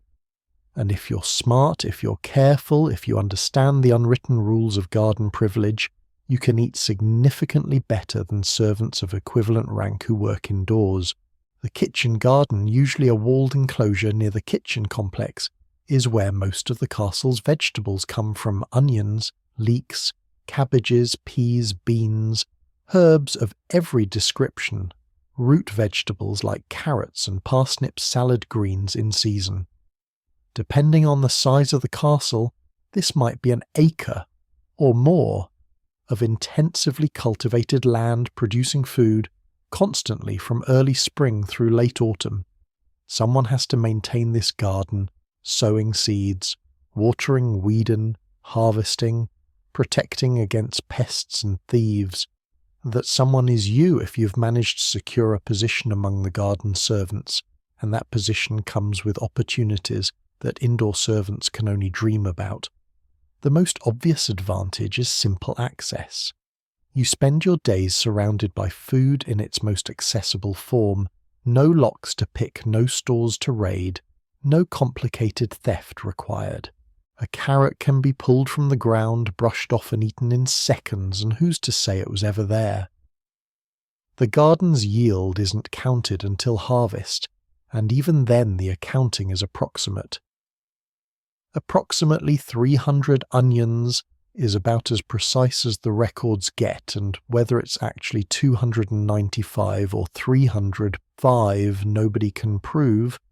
This imprecision creates space for what we might politely call personal supplementation. But successful garden servants don't just grab randomly, that's how you get caught. You learn to take intelligently, strategically. The outer rows of vegetables, the ones visible to anyone walking past, those remain untouched. But deeper in the garden, hidden behind taller plants, or in corners less frequently inspected, that's where you might harvest a few early peas, pull a young turnip pocket, some radishes. You learn which plants produce prolifically enough that small losses go unnoticed herbs, especially which grow back quickly when cut. Taking a handful of parsley or sage for yourself when you're harvesting it for the kitchen anyway, nearly undetectable. The timing matters enormously. During the main harvest, when vegetables are being gathered in large quantities and carried to storage, keeping track of every individual item becomes impossible. The confusion is your ally. When you're pulling hundreds of onions and loading them into baskets, who's going to notice if you slip a few into your tunic? When you're cutting cabbages by the dozen, one more or less disappears into the general chaos. The garden master might suspect something, might even know something is happening, but proving it is another matter entirely. Here's where it gets interesting from a social dynamics perspective.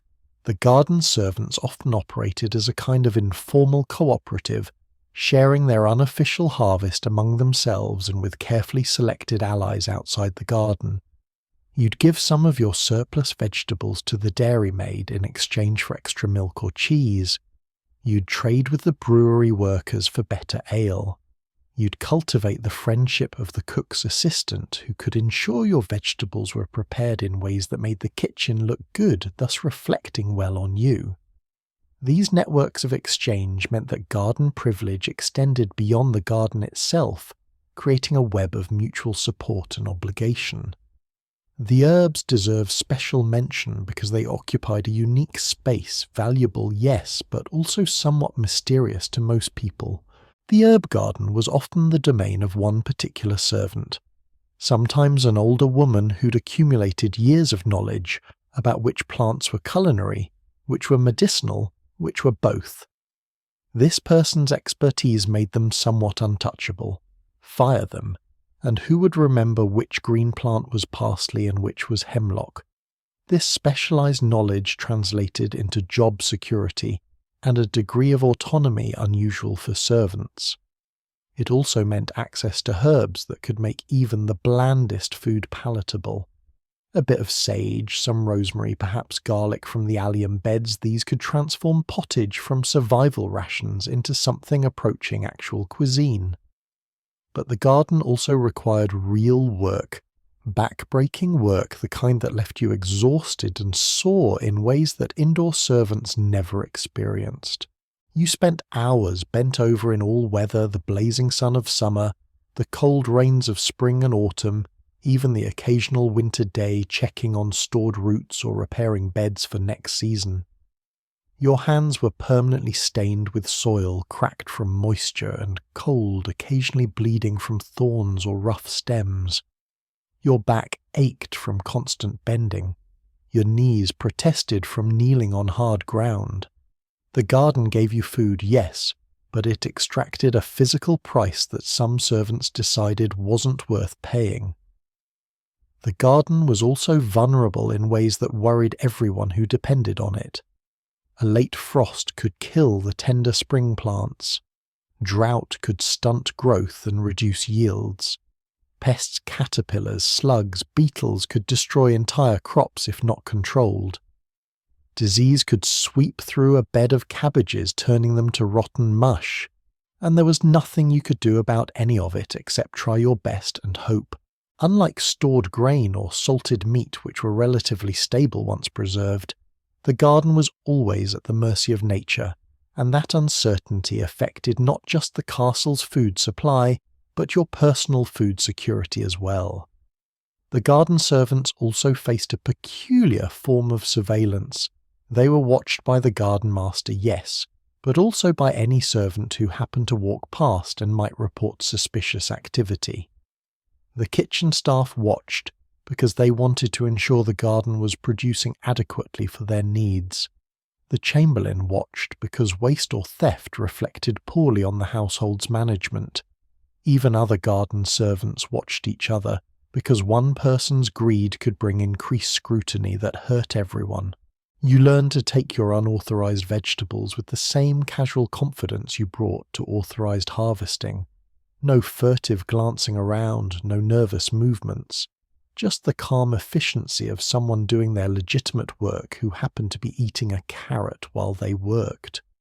You're walking past the dairy shed right now, and the smell hits you first, that rich, slightly sour scent of milk and cream and cheese in various stages of transformation.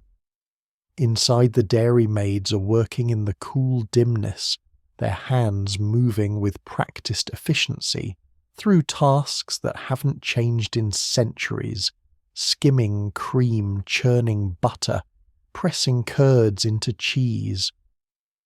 And if you're smart, if you've cultivated the right relationships, you might walk away from this encounter with a cup of fresh buttermilk or a slice of yesterday's cheese.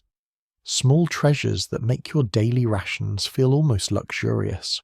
Because the dairy servants, like the garden servants, control a direct food source, and that control translates into bargaining power that can mean the difference between merely surviving and actually living with some degree of comfort. Fresh milk is one of the castle's most perishable and therefore precious resources. Unlike grain or salted meat, milk can't be stored for months. It'll sour within a day or two faster in summer. This creates an interesting problem. The castle's cows or goats produce milk daily, but the nobility don't consume it all immediately. What happens to the surplus? Some goes to the kitchen for cooking. Some gets transformed into butter and cheese for preservation, but there's always a margin, a small surplus that exists in a kind of liminal space before it's officially allocated. The dairy servants who control that margin hold surprising power. Here's how the dairy economy actually worked in most castles. The dairymaid, almost always female because dairy work was considered women's domain, rose before dawn to milk the cows or goats. This milk was then measured and recorded, at least theoretically, and allocated according to household need. The nobility received the freshest milk, sometimes still warm. The upper servants might receive milk that was a few hours old.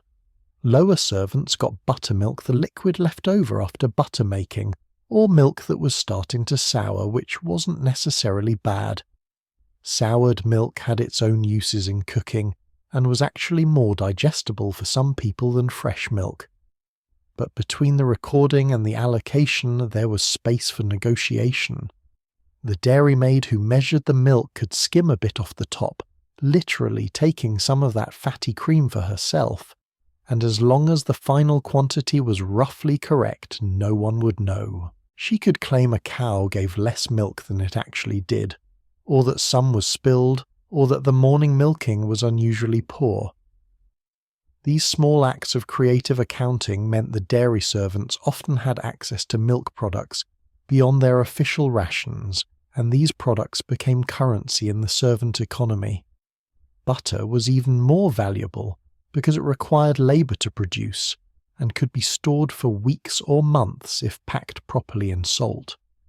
The process of butter making, churning cream, for what could be hours until the fat separated from the liquid, was exhausting work usually done by younger servants or children whose arms could stand the repetition.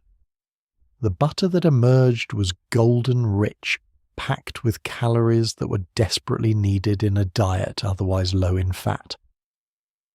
The nobility got butter regularly. Servants. Not so much unless you knew the right people. If you wanted butter for yourself, maybe to spread on your bread, maybe to add richness to your pottage, you needed to befriend the dairy servants. Perhaps you did them favours, helped carry their heavy milk pails, assisted with the endless task of cleaning dairy equipment, covered for them when they needed to slip away from their duties. Perhaps you offered trades vegetables from the garden, in exchange for buttermilk ale from your ration, in exchange for a pat of butter. These transactions happened in whispers, in corners, in moments when supervision was elsewhere, and both parties understood that discretion was essential. Cheese-making was where dairy work became almost mystical, requiring knowledge passed down through generations. Fresh cheese, what we'd call cottage cheese or fresh curd cheese, was relatively simple. Heat the milk, add something acidic to curdle, it drain the whey, salt the curds. But aged cheese, the kind that could last months, required understanding temperatures, knowing when the curds were ready to press, judging how much salt to add, and creating conditions for proper aging. A skilled cheesemaker was valuable enough to command respect and better treatment, because replacing that knowledge wasn't easy. The whey left over from cheesemaking didn't go to waste. Nothing ever did in a medieval castle. It went into the pig's feed, or sometimes into pottage, or was drunk by servants who'd acquired a taste for its thin, sour, slightly salty flavour. Historians still argue about whether whey provided meaningful nutrition, or was basically just liquid waste with trace nutrients, but servants drank it anyway because it was available and wet and something other than weak ale or water. Eggs occupied a similar economic space to dairy, produced daily perishable valuable, and controlled by specific servants who thereby gained leverage. The poultry keeper who managed the castle's chickens, ducks, and geese collected eggs every morning and theoretically recorded the count. But chickens are remarkably inconsistent layers. Some days you get 5 eggs from 10 hens, some days you get 8, and this natural variation provided cover for the same kind of creative accounting we saw with milk. An egg or two that disappeared before the count was never really missed, and those eggs could feed the poultry keeper or be traded for other goods. The seasonal variation in egg production created its own dynamics. In spring and summer, when chickens laid prolifically, eggs were relatively abundant, and even servants received them occasionally. But in winter, when production dropped dramatically, eggs became precious. The nobility still got their eggs, of course, but servants might go months without tasting one. This is when having a good relationship with a poultry keeper really mattered. They might remember who'd helped them in the past and quietly set aside an egg or two for you, a gesture that felt like genuine generosity in the context of winter scarcity. The dairy shed and the poultry house were also social spaces where information circulated.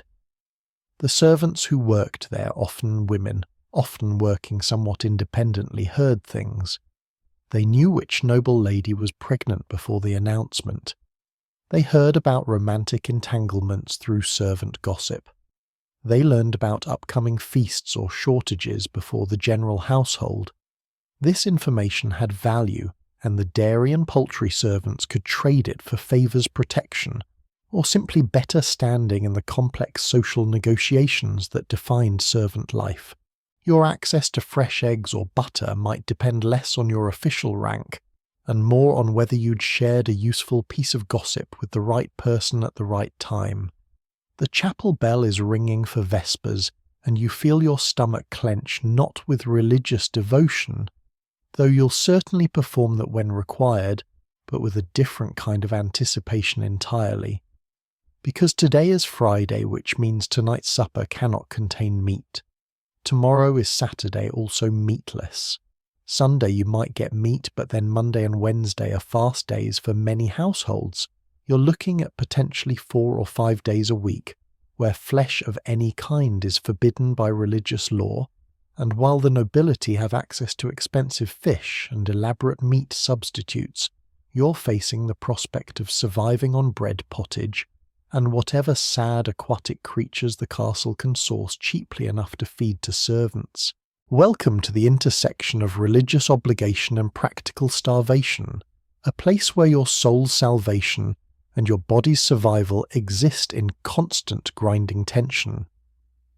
The church's dietary restrictions were extensive and non-negotiable, at least officially. No meat on Fridays commemorating Christ's crucifixion, no meat on Wednesdays and Saturdays in many regions and religious communities. No meat during Lent, the 40 days before Easter, which meant 6 weeks of fish and vegetables in late winter, when food stores were already running low and fresh food was months away. Advent had fasting requirements. Various saints' days meant abstinence. When you actually calculated it, a medieval Christian might be expected to avoid meat anywhere from 100 to 180 days per year, depending on how strictly their household observed these rules. Fish was the official substitute, but here's where the class divide became brutally apparent. The Lord's table received fine fish, fresh salmon or trout from the river, imported herring pike from the fish ponds, even occasional luxuries like sturgeon or lamprey. Your table received salted cod. Specifically, you received stockfish cod that had been dried so thoroughly it resembled wooden boards and had to be soaked for days before it became remotely edible, then beaten with hammers to break down the fibres enough that you could chew it. The smell alone was enough to kill your appetite. Saltfish oil gone rancid, the ghost of decay that no amount of soaking could completely eliminate. The taste of stockfish is difficult to convey to someone who's never experienced it, but imagine chewing on salted leather that's been stored in a damp cellar for months. The texture was fibrous, stringy, requiring serious jaw work to break down. The flavour was aggressively fishy in the worst way, not fresh sea taste, but the concentrated essence of old fish.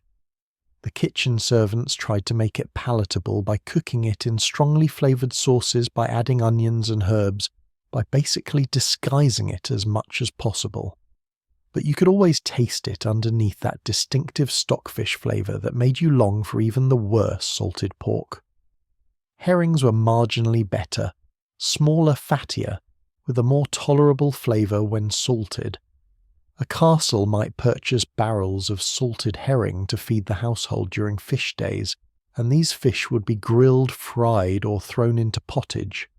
They were bones more than flesh, requiring careful eating to avoid choking, but at least they tasted vaguely like food rather than punishment. The servants who worked in port towns or coastal castles had a significant advantage here: access to fresher fish, greater variety, and the cultural knowledge of how to prepare it properly. Freshwater fish from the castle's own ponds or nearby streams provided some relief, but these resources were carefully managed and often reserved primarily for the nobility. Pike, perch, carp, eels, all of these could be caught locally, but taking them without permission was theft. The castle might maintain elaborate fish ponds stocked and managed specifically to provide fresh fish for the high table during Lent and other fasting periods. The servants who maintained these ponds had opportunities similar to the garden servants' access meant the possibility of diversion, though getting caught stealing fish from the Lord's pond would result in severe punishment. But here's what made fish days especially difficult.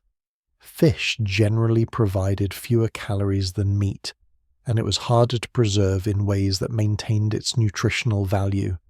Salted beef or pork retained most of its protein and fat. Dried fish lost much of its fat during preservation, and was mostly just protein filling in the moment but not sustaining over hours of hard labour. You'd eat your stockfish and bread at supper, and by mid-morning the next day you'd be hungry again, your body demanding the calories that fish simply couldn't provide in the quantities you were given. The servants developed workarounds that existed in legal and theological grey areas. Eggs were sometimes permitted on fish days depending on local interpretation of the rules. Dairy products, milk, cheese, butter might be allowed or forbidden depending on the strictness of the household's observance. The really clever servants learned to exploit these ambiguities, arguing that surely a bit of cheese in their pottage wasn't a violation if eggs were permitted. Surely butter on their bread was acceptable if it came from an animal that wasn't slaughtered. The negotiations between strict religious observance and practical necessity created constant friction. Some households paid for dispensations, formal permissions from religious authorities to bend the rules which might allow meat on certain fast days or permit dairy during Lent. But these dispensations usually applied only to the nobility or the sick-leaving servants to maintain the full rigour of fasting requirements, even when their betters had found loopholes. The hypocrisy wasn't lost on anyone, and you served elaborate fish dishes to the high-table fish in expensive sauces, fish pies with pastry so rich it was basically butter, held together with flour, while you yourself ate stockfish and bread, and you were supposed to maintain your humility and devotion throughout. Lent was when this system reached its breaking point. 6 weeks of no meat right in the late winter hungry gap when stores were already running low and everyone was tired and weak. The pottage became fish-based, if you could call it that, with dried peas and stockfish creating a combination that was barely edible. The bread ration might increase slightly to compensate for the reduced calories from fish versus meat, but bread alone couldn't sustain someone doing physical labour for 12 hours a day. People grew genuinely weak during Lent, more susceptible to illness, less able to work effectively. Historians have documented increased mortality during and immediately after Lenten fasting periods, particularly among the poor and among servants doing heavy labour. Yet you observe these fasts because the alternative, being known as someone who broke religious law, was socially and sometimes legally dangerous. The servants who ate meat secretly on Fridays, who were caught and reported, faced humiliation at minimum and possibly dismissal. Your religious observance was always under scrutiny, another form of control, another way the powerful ensured compliance. And so you ate your stockfish and offered your prayers and counted the days until Easter, when meat would return and your body could finally rebuild what months of inadequate nutrition had slowly torn down. The great hall has finally emptied. The nobility retired to their chambers. An hour ago, the high table cleared and the valuable plate locked away. And now the servants' hall comes alive with a different kind of energy entirely. You're sitting at a long wooden table, scarred with decades of use, squeezed between your fellow servants, waiting for the evening meal that's actually yours, rather than something you've served to others or stolen in fragments throughout the day. This is the one meal where you're not standing at attention, not watching your betters eat, not performing the careful dance of service. This is where the below-stairs hierarchy reveals itself in its truest form, where food becomes the language through which status, alliance, and survival are negotiated among people who are all technically servants, but who understand that servant is a category containing multitudes. This seating arrangement tells you everything about where you stand. At the head of the table sits the steward or the chamberlain, whoever holds highest rank among the servant class, and radiating outward from that position, status descends in carefully calibrated degrees. The senior household servants, the specialized craftspeople, the personal attendants to important nobles, they sit close to the head. The general household workers sit in the middle sections. The lower servants, scullions, stable boys, the truly expendable labourers squeeze in at the far end, and if the hall is crowded they might not get seats at all, eating standing up or crouched in corners. The food arrives in waves carried from the kitchen by the same people who've been working there all day. First comes bread distributed according to rank, with the upper table sections receiving better quality loaves and the lower sections getting the coarser, darker bread we talked about earlier. You take your portion and immediately assess its size, colour, freshness, any special additions like seeds or extra grain. This bread is both food and message. It tells you whether you're in favour, whether your standing has improved or declined, whether today is a good day or just another grinding exercise in survival. Then comes the pottage ladled from enormous kettles into wooden bowls that are passed down the tables.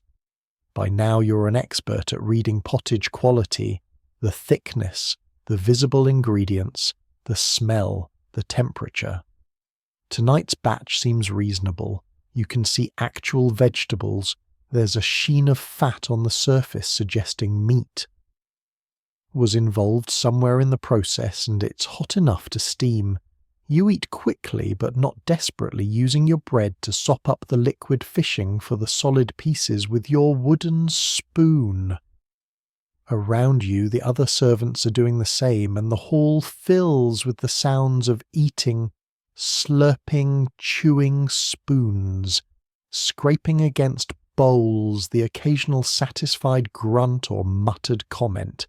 The conversation starts slowly. Everyone's focused on food initially, but gradually builds as hunger gets satisfied. This is when you hear things gossip about the nobility complaints, about working conditions, speculation about upcoming changes in household management, romantic dramas between servants' news from town. The servants' hall functions as an information exchange where knowledge circulates freely among peers. You learn that the Lord's eldest son is arriving next week with his entire retinue, which means more work but also potentially more food and more opportunities for tips. You hear that the head cook is feuding with the pantler over some imagined slight, which means you need to be careful not to take sides. Someone mentions that the brewing has been off lately, watery and sour, and several people nod in agreement, potential crisis brewing there, pun intended. There's a peculiar intimacy to this meal that you don't find elsewhere in castle life. During the day you're separated by function. Kitchen servants rarely interact with stable hands' chamber. Servants don't mingle with the workers who maintain the grounds. But here, squeezed together at communal tables eating the same food, you're briefly united by shared experience. The maid who cleans the lady's chamber sits next to the boy who hauls water. The skilled carpenter eats beside the woman who does laundry. Rank still matters. It always matters. But for these few minutes, the fact that you're all servants, all dependent on the same institution for survival, creates a kind of solidarity. The upper servants at the head of the table receive additional dishes beyond the standard bread and pottage. You can see them a plate of cold meat, perhaps cheese, sometimes even a small pie or pastry that survived from earlier service. These extras are distributed with careful attention to protocol. The steward helps himself first, then passes items to those nearest him in rank. It's a miniature version of the high table service, complete with the same attention to hierarchy and precedence.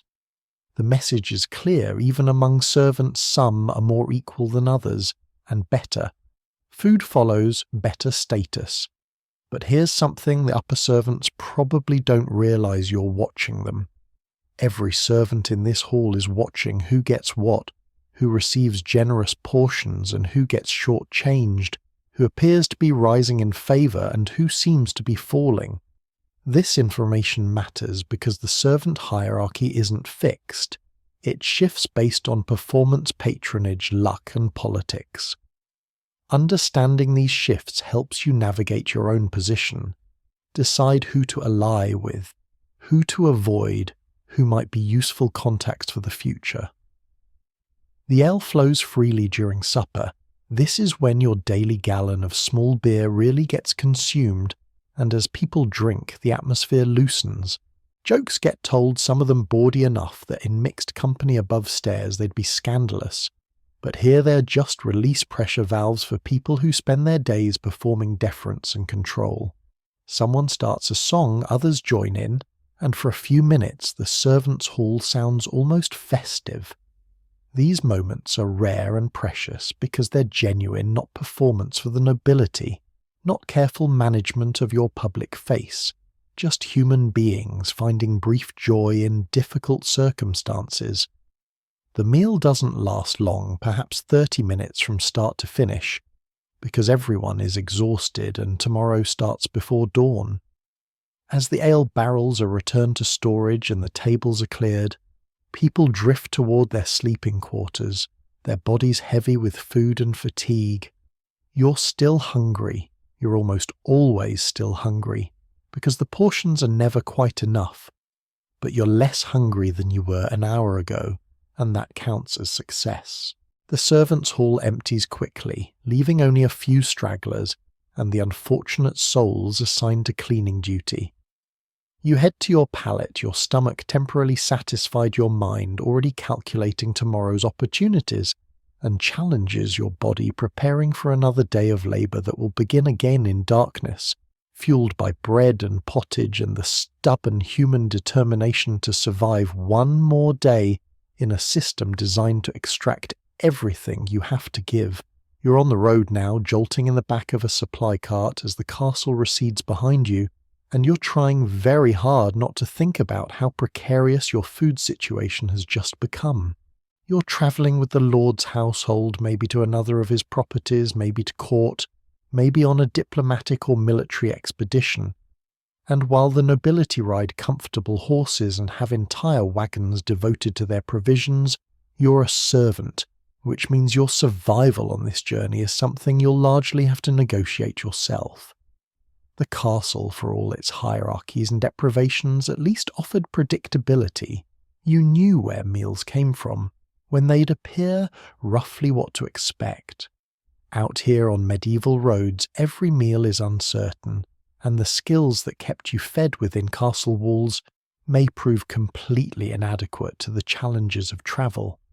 The first hard truth about travelling as a servant: you carry your own food or you don't eat. The Lord's provisions are for the Lord's table and maybe the upper servants who travel in his immediate retinue. If you're a general household servant brought along to provide labour at the destination, nobody's planning your meals.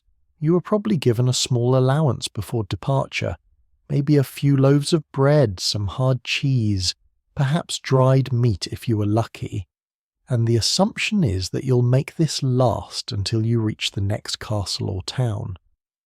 How long is the journey? 3 days. 5 a week. You do the math in your head, dividing your provisions into increasingly meagre daily portions, knowing that hunger will be your constant companion. The bread goes stale within 2 days, becoming hard enough to require soaking in water or ale before you can chew it without risking your teeth. The cheese develops a sheen of sweat in warm weather, attracting flies that you have to brush away constantly. The dried meat, if you have any, requires such aggressive chewing that your jaw aches after eating.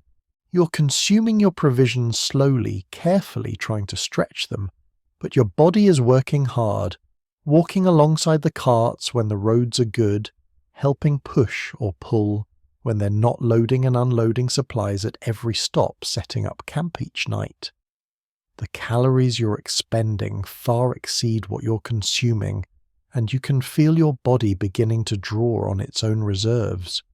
Roadside inns offer possibilities, but they're complicated. When the Lord's party stops at an inn, the nobility and upper servants eat inside, receiving proper cooked meals. Lower servants, you might be allowed in the common room if there's space, or you might be relegated to the stable or the yard. The innkeeper has limited food and prioritizes paying customers, meaning the wealthy travellers, not the servants who might have only a few coins to spend. You huddle with other servants round a communal pot of something that generously might be called stew, paying a penny or two for a bowl that's more water than substance, with bread so hard it's basically weaponized flour. Some inns offer a servant's rate, sleep in the barn, eat the scraps from the guests' meals, pay less than the standard price. It's humiliating, you're literally eating garbage, the picked-over remnants of other people's dinners, but it's protein and vegetables and calories you desperately need. You swallow your pride along with the cold congealed food, telling yourself this is temporary, that you'll eat properly once you reach your destination. Around you, other servants are doing the same, all of you united in this shared degradation. None of you making eye contact because acknowledging what you're doing would make it worse. The journey reveals unexpected hierarchies within the servant class. The servants who manage to stay close to the nobility, the personal attendants, the guards. Those with specialized skills eat from the edges of their master's provisions. You see them with better bread, actual meat, even wine on occasion. Meanwhile, you're gnawing on stale crusts and hoping the next town will have a market where you might purchase something edible with your rapidly depleting coins. The resentment builds but stays silent because complaining about hunger marks you as weak, unreliable, not fit for future travel assignments. Charity kitchens attached to monasteries and religious houses offer another option, though not always good one. These institutions are obligated to feed travellers, and you join the line of pilgrims, beggars, and poor labourers waiting for the dole. The monks or nuns distribute thin pottage and bread, barely enough to take the edge off hunger, but better than nothing. The food comes with a sermon. You're expected to listen to religious instruction, to perform gratitude, to acknowledge your dependence on Christian charity. You stand there head bowed, stomach growling, telling yourself that humility is a virtue, while the monk drones on about the blessed poor who shall inherit the kingdom of heaven. Some servants become skilled at foraging along the route, gathering berries from hedgerows, knowing which plants are edible, spotting wild garlic or edible mushrooms. But this knowledge isn't universal, and making a mistake could mean poisoning yourself far from any help.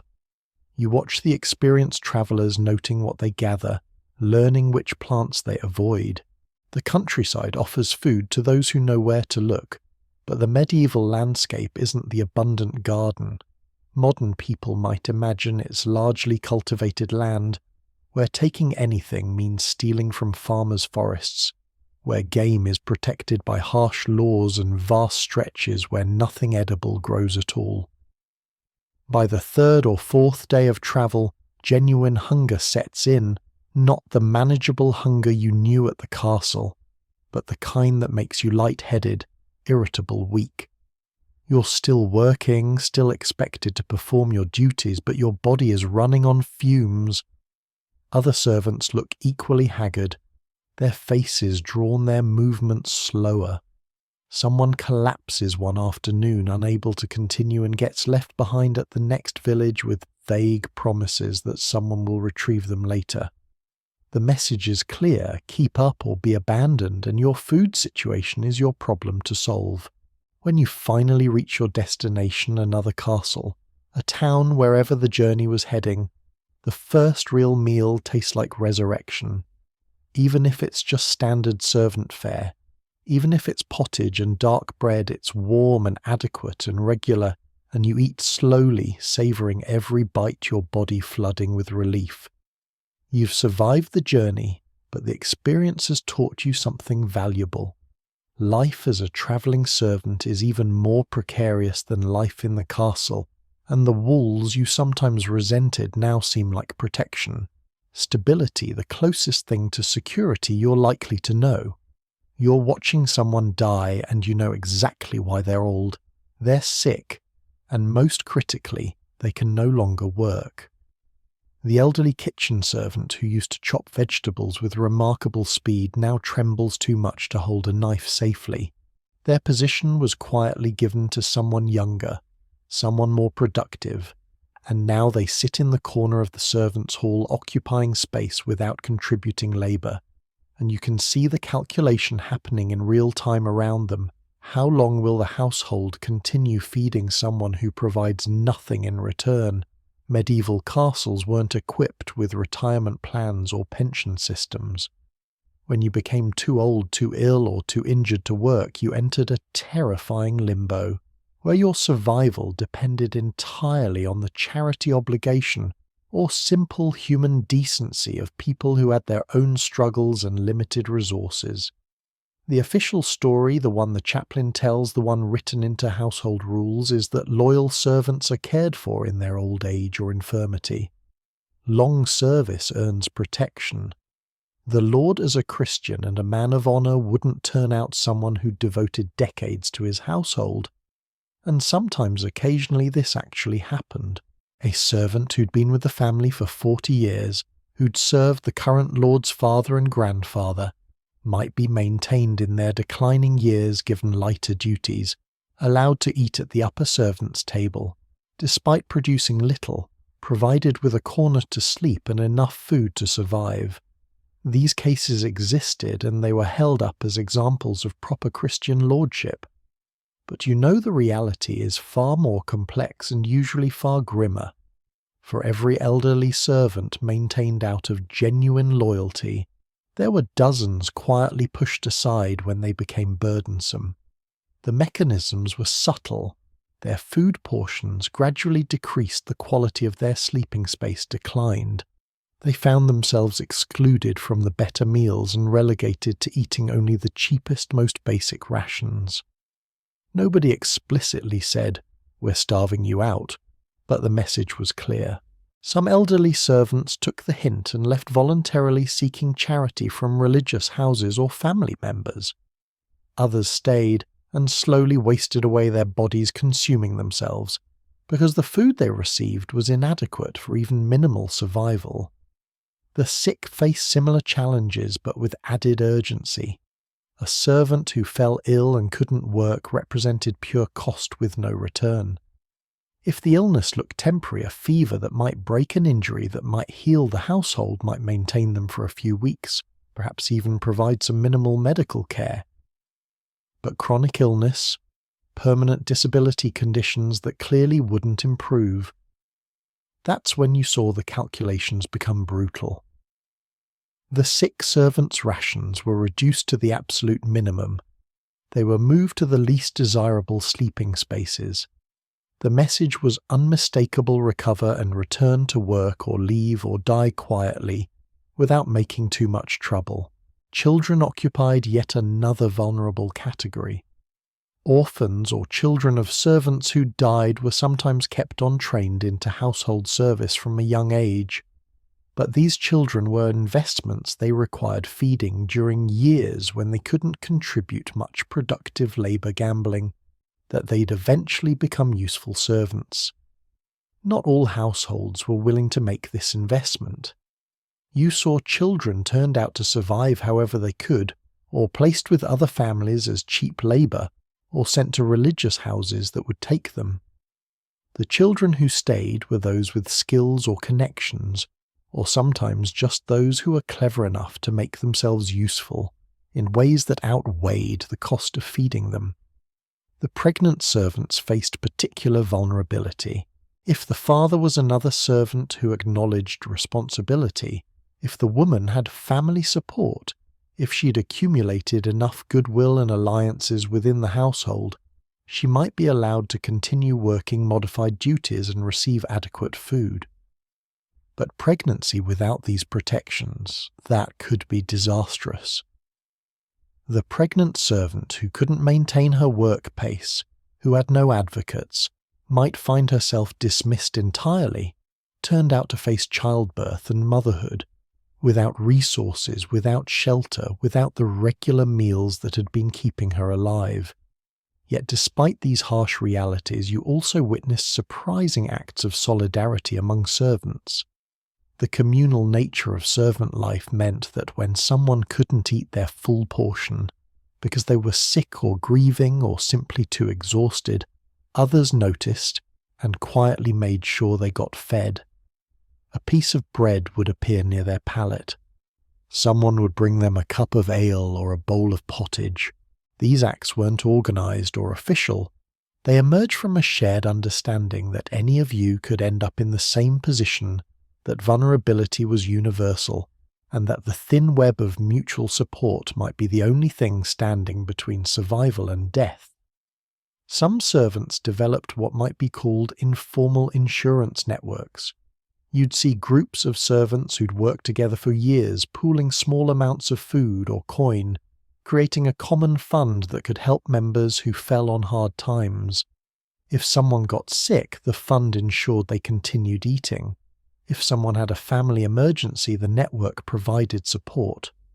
These arrangements were kept quiet because they existed outside official household structures and could be seen as threatening or subversive. But they represented practical wisdom in a system that provided no safety net. You built your own one small gesture of solidarity at a time. The monasteries and hospitals offered some refuge for the truly desperate. An elderly or sick servant with no other options might seek admission to a religious house, offering what little they had in exchange for food and shelter until death. These institutions varied wildly in quality. Some provided genuine care. Others were essentially warehouses where the poor and sick were stored until they died. But even a terrible monastery was better than starvation on the roads, and many former servants ended their lives in religious houses, their final years spent in prayer and contemplation after decades of physical labour. The psychological weight of this system pressed on everyone. You knew that your value was tied entirely to your productivity, that illness or injury or simply aging could render you worthless overnight. This knowledge shaped behaviour. Servants work through pain and illness. They should have rested hiding symptoms until they became undeniable. They avoided accidents, obsessively understanding that a serious injury could mean the end of their livelihood. They tried to accumulate allies and goodwill against the day when they might need them, and they looked at the elderly sick and weak among them, and saw their own possible futures, and that knowledge was perhaps the heaviest burden of all. The bells are ringing, not the ordinary bells that mark the hours, but the full jubilant peal that announces a feast day, and you feel something unfamiliar stirring in your chest, hope. Today is Christmas or Easter, or perhaps the feast of the castle's patron saint, and these holy days operate under different rules. The normal calculus of scarcity and hierarchy doesn't disappear. It never disappears, but it softens, bends, creates temporary openings where genuine abundance might actually reach down to your level. For a few hours, maybe even a full day, you might eat like a human being instead of a beast of burden, and that possibility transforms the atmosphere in the servants' hall from resigned endurance to something approaching anticipation. The preparations have been building for days, and you've been part of them, helping to slaughter extra animals, carrying supplies from the storerooms in quantities you never see during ordinary weeks, watching the kitchen explode into frantic activity as elaborate dishes are prepared for the high table. The nobility will feast spectacularly, courses of roasted meats, elaborate pies, sweetmeats and pastries, wine flowing like water. But here's what's different about feast days. The ideology of Christian celebration demands visible generosity, and that means the abundance has to be seen extending beyond just the nobility. The servants must be fed better than usual because feast days are when the social order performs its own benevolence, when the powerful demonstrate that they care for those beneath them. The reality is more complicated than the ideology, of course. The abundance that reaches servants is carefully calibrated. You're not eating the same dishes as the nobility, you're not getting swan or peacock or the elaborate subtleties shaped like castles, but you are getting real meat, multiple kinds, perhaps in quantities that would be unthinkable on an ordinary day. You might see roasted pork, boiled beef, even fowl if the household is feeling particularly generous. The bread is whiter, softer, made from better flour. The ale is stronger, brewed specially for the occasion. There might even be sweet things, simple pastries, fruit preserves, honey-drizzled cakes, luxuries so rare that some younger servants have never tasted them before. The distribution of feast day food follows its own ritual. The Lord might make a ceremony of it, personally presiding over the servants' feast, or at least making an appearance to accept their gratitude and prayers for his health. The steward organizes the service, ensuring that everyone receives their portion. With proper attention to hierarchy, upper servants still get more and better than lower servants. But even the lowest scullion gets something genuinely special. You line up, receive your plate or bowl, and for once it's actually heavy with food, piled with more than you can comfortably eat in one sitting. The eating itself takes on a different character on feast days. Usually you eat quickly, efficiently, fuel for work. But today, there's permission to linger, to actually enjoy the food, to talk and laugh, without constantly watching the time. The servants' hall fills with noise, conversation, laughter, singing after the meal is finished. Someone produces a musical instrument, perhaps a simple pipe or drum, and there's dancing, actual dancing servants pairing off and moving to music in a space usually dominated by exhausted silence. The ale flows freely enough that people get genuinely drunk, not just slightly buzzed, and the mood becomes almost euphoric. But watch carefully. Beneath the celebration, the hierarchies remain. The upper servants still sit at the head of the table, still receive their portions first, still command deference even in celebration. The valuable foods, the choicest meats, the sweetest pastries still flow primarily to those with status. Even in generosity, the system maintains its distinctions, ensuring that everyone knows their place, even while enjoying temporary plenty. There's something both beautiful and cruel about feast day abundance. Beautiful because for these few hours you're actually satisfied, your stomach full, your body receiving the nutrition it's been lacking. The meat rebuilds your strength, the fats provide energy. The sweetness feels like joy made edible.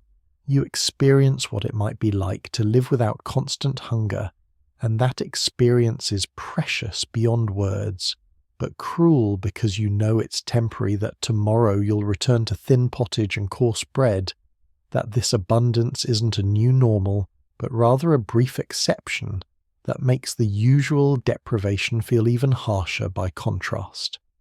Some servants use feast days strategically, pocketing extra food to eat later or to trade.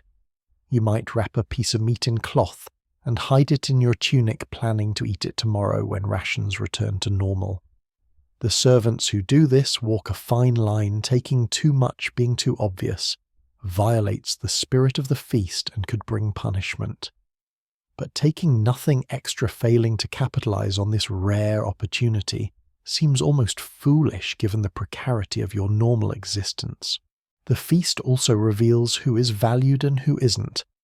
The servant who receives especially generous portions, who is called forward to be publicly thanked, who gets acknowledgement from the Lord himself, that person's status has been confirmed and elevated. Everyone notices. Meanwhile, the servant who receives only the standard feast portions, with no special recognition, or who is somehow overlooked even on a feast day, their diminished status is equally visible. Religious feast days carry additional weight because they're supposed to reflect Christian values of charity and community. The chaplain gives sermons about how all are equal in God's eyes, about the obligation of the wealthy to care for the poor. You listen bellyful for once and the words feel almost believable. Maybe the system isn't so bad if it can produce moments like this. The full stomach makes the theology much more palatable, and you suspect that's partly the point. Easier to maintain social order when the oppressed occasionally feel grateful rather than resentful. The day after a feast is always hard. Your body struggles with the sudden influx of rich food, stomach aches, digestive troubles, even illness for some people. But more than the physical discomfort, there's a psychological crash as you return to normal rations that now seem even more inadequate. The memory of abundance makes your current poverty sharper, more painful, but you also wouldn't trade those memories, the taste of roasted meat, the sweetness of honey cake, the feeling of genuine satiation, for anything, because they're proof that life could be different, that somewhere beyond the grinding daily survival, pleasure and satisfaction exist, even if only rarely, even if only briefly. You've been here for 15 years now. 15 winters of cold stone floors, 15 springs of the hungry gap, 15 autumns watching the slaughter, knowing you'd taste only scraps. Somewhere in those accumulated seasons you crossed an invisible threshold. You became a long-serving retainer rather than just another replaceable body. And with that transition came something you'd never expected when you first arrived as a frightened 12-year-old security. Not comfort, not ease, but the knowledge that barring catastrophic offence or complete household collapse, you'll continue to eat regularly, sleep under shelter, and occupy a recognised place in the castle's social fabric. The price of this security is everything: your youth, your health, your freedom to leave, your ability to imagine a different life. But when the alternative is destitution and starvation, that price starts to look almost reasonable. The signs of your elevated status are subtle but unmistakable. Your bread portions have grown slightly larger over the years, and they're consistently from better batches. When the pottage is ladled out, yours contains more of the solid ingredients, less of the watery broth. During shortages, your rations remain stable while newer servants see their portions cut. You've earned a better sleeping space, not private. You'll never have that, but closer to the fire in a corner with fewer drafts on a pallet that's marginally less uncomfortable than what you started with. These small improvements compound over time into a quality of life that's measurably better than what the newer servants endure. More importantly, you've become embedded in the networks of obligation and alliance that actually run the castle. You know everyone who to approach for favours, who to avoid, whose opinion matters in household decisions. The head cook trusts you enough to send you on errands without supervision. The cellarer sometimes asks your advice about servants in your department. The steward knows your name and occasionally acknowledges your presence with a nod. This social capital matters more than the extra food, though the food certainly helps. When problems arise, you have people who'll speak for you. When opportunities appear, someone might think to include you. You're not powerful, but you're known, and in the precarious world of castle service, being known is its own form of protection. But here's the trap you feel tightening with each passing year you can't leave. Oh, technically you could. You're not enslaved. You're not legally bound beyond perhaps a yearly contract. But practically, where would you go? You're in your late 20s or early 30s, now no longer young and strong enough to easily find new employment. Your skills are specific to castle service. You can serve at table with grace. You know how a great household operates, but you can't farm, can't practice a trade, have no resources to start any kind of independent life. The castle feeds you shelters, you gives your existence structure and meaning. Leaving would mean stepping into a void with no safety net whatsoever. The castle knows this, and that knowledge shapes how they treat long-serving retainers. You're valuable enough to receive better rations and accommodation, but not so valuable that you have real leverage. You can be pressured to take on additional duties, to work longer hours, to accept responsibilities that exceed your original position, and you'll comply because refusing might jeopardize everything you've built over 15 years. The chains are invisible, but very real, forged from accumulated dependencies and the terrifying knowledge that you have nowhere else to go. You watch the younger servants with complicated feelings. They remind you of who you were, hungry, ambitious, still believing they could eventually escape to something better. You know things they don't yet understand, that each year makes leaving harder, that the security you've earned is also the cage you've built, that the castle will take everything you have to give, and consider it a fair trade for keeping you fed. Sometimes you want to warn them, to tell them to leave while they still can, to find a different path before the dependencies grow too strong. But you don't, because where would they go? And besides, you're complicit in the system now. You benefit from your seniority, from the hierarchy that gives you slightly more while giving others less. The really long-serving retainers, the ones who've been here 30, 40, even 50 years, occupy a strange space between servant and institution. They remember lords who've died events from decades past the way things used to be done. Their knowledge makes them useful, but also makes them aware of their own obsolescence. You see them watching the younger, stronger servants with something like resignation, knowing that when their bodies finally fail, the security they've earned might evaporate overnight. A few achieve genuine retirement maintained in their old age out of respect or obligation, but most just work until they can't, and then they quietly disappear and nobody talks about where they went or what happened to them. Your loyalty has been purchased with bread and pottage, with a dry sleeping space and the promise of tomorrow's meal. You understand this transaction. Clearly you're not deceived about its nature, but you also understand that in medieval society this is actually a relatively good deal. The peasants outside the walls work just as hard and eat even less. The urban poor in the towns face constant uncertainty with no institutional support at all. Your servitude, for all its hardships, provides what most people in this era lack: predictability. You know you'll eat today, you'll probably eat tomorrow.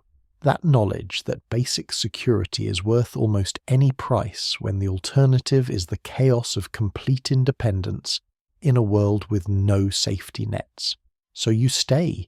You serve another day, another year, watching new servants arrive and old ones leave or die, maintaining your place in the hierarchy through skill and reliability and the accumulated weight of years. The bread is still too coarse, the pottage still too thin, the work still exhausting. But it's yours, this place at the table, this corner, to sleep in this predictable cycle of labour and minimal reward. You've traded your freedom for survival, your potential for security, and you've made peace with that bargain because peace is all that's available. The invisible chains no longer chafe quite so badly when you've worn them long enough to forget what it felt like to be unchained. You're standing in the servants' hall one last time, looking around at the scarred wooden tables, the soot-stained walls, the crude benches where you've sat for more meals than you can count. Your body tells the story of this life in ways words never could. The permanent ache in your lower back from years of lifting and carrying the calluses on your hands thick as leather, the way your knees protest every morning when you rise from your pallet. You're thinner than you should be. You've always been thinner than you should be, because adequate is not the same as sufficient, and castle servants exist in that narrow space between the two. But you're alive, against considerable odds through winters that killed others, through illnesses and injuries, and the simple grinding attrition of inadequate nutrition and relentless labour you've survived. The question that's haunted this entire exploration finally demands its answer. How did servants eat without starving? And the truth, the one you've learned through experience rather than theory, is brutally simple. They ate just enough. Not well, not comfortably, not with pleasure or variety or adequate nutrition by any modern standard, but enough to keep their bodies functioning enough to perform the labour demanded of them enough to wake up the next morning and do it all again. The system was calibrated with remarkable precision, providing the minimum necessary to sustain life and work, while maximising the resources available for the nobility and for the castle's other needs. This calibration required participants at every level to accept their roles. The cellarer who carefully portioned out stores, making them stretch across seasons. The cook who transformed the cheapest ingredients into something barely palatable. The servants themselves who supplemented official rations through foraging petty theft, strategic relationships, and sheer stubborn ingenuity. The system worked if worked can describe something that caused such widespread suffering because everyone understood the alternatives were worse. Starvation was the stick that kept everyone compliant, and the promise of tomorrow's bread was the carrot that kept everyone hoping. But survival isn't just about calories and nutrients. You've learned this deeply. Survival is also about the strategies that make deprivation bearable, the social networks that share information and occasionally food. The small victories, a better piece of bread, an extra ladle of pottage, a moment of acknowledgement from someone powerful. The feast days that proved pleasure existed somewhere beyond the daily grind. The dark humour shared in the servants' hall, laughing at miseries too great to face with tears, the tiny rebellions, the pocketed vegetables, the watered ale drunk from the good barrel, the bread hidden for later. These weren't just supplemental calories, they were acts of self-assertion, reminders that you were human rather than simply a tool. The medieval castle food system reveals something uncomfortable about human societies. We're remarkably good at constructing systems that extract maximum labour for minimum sustenance, and we're equally good at convincing ourselves and others that such systems are natural, necessary, even divinely ordained. The servants ate barely enough because the people with power decided that barely enough was sufficient, and they maintained that decision through a combination of force ideology and the simple fact that starving people don't have the energy to effectively resist their circumstances. Yet within this harsh framework, you've also witnessed genuine humanity. The servants who shared their meager portions with those even more desperate. The cook who quietly improved someone's meal when they were struggling, the networks of mutual aid that developed in the spaces between official structures. These acts didn't dismantle the system, they barely dented it, but they made survival possible in ways the official rations alone never could. The system fed you just barely enough to live. Your fellow servants, through countless small gestures of solidarity, gave you reasons to want to keep living. Looking back across the years of service, you can trace how food shaped everything. Your relationships, your status, your daily rhythms, your hopes and fears. Every meal was a negotiation. Every piece of bread carried messages about your worth. Every change in ration size signaled shifts in your security. Food wasn't just nutrition, it was the language through which power spoke the currency of favour and obligation, the measure of your value to an institution that valued you only for what you could produce. And now, as evening settles over the castle, one more time the familiar routines continue. Fires are banked for the night. The last meals are distributed, servants drift toward their sleeping quarters with that particular exhaustion that comes from another day survived. The pottage pot still simmers over the kitchen fire. The bread for tomorrow is rising in the bakery.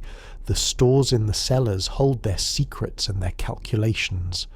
The system persists, grinding onward, consuming lives and labour and transforming them into the continuation of itself.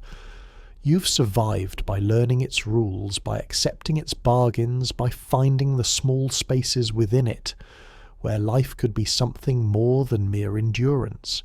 You've eaten thousands of meals that barely satisfied work through hunger, that made your hands shake, watched others fail where you succeeded, through some combination of luck and strategy, and sheer stubborn refusal to give up.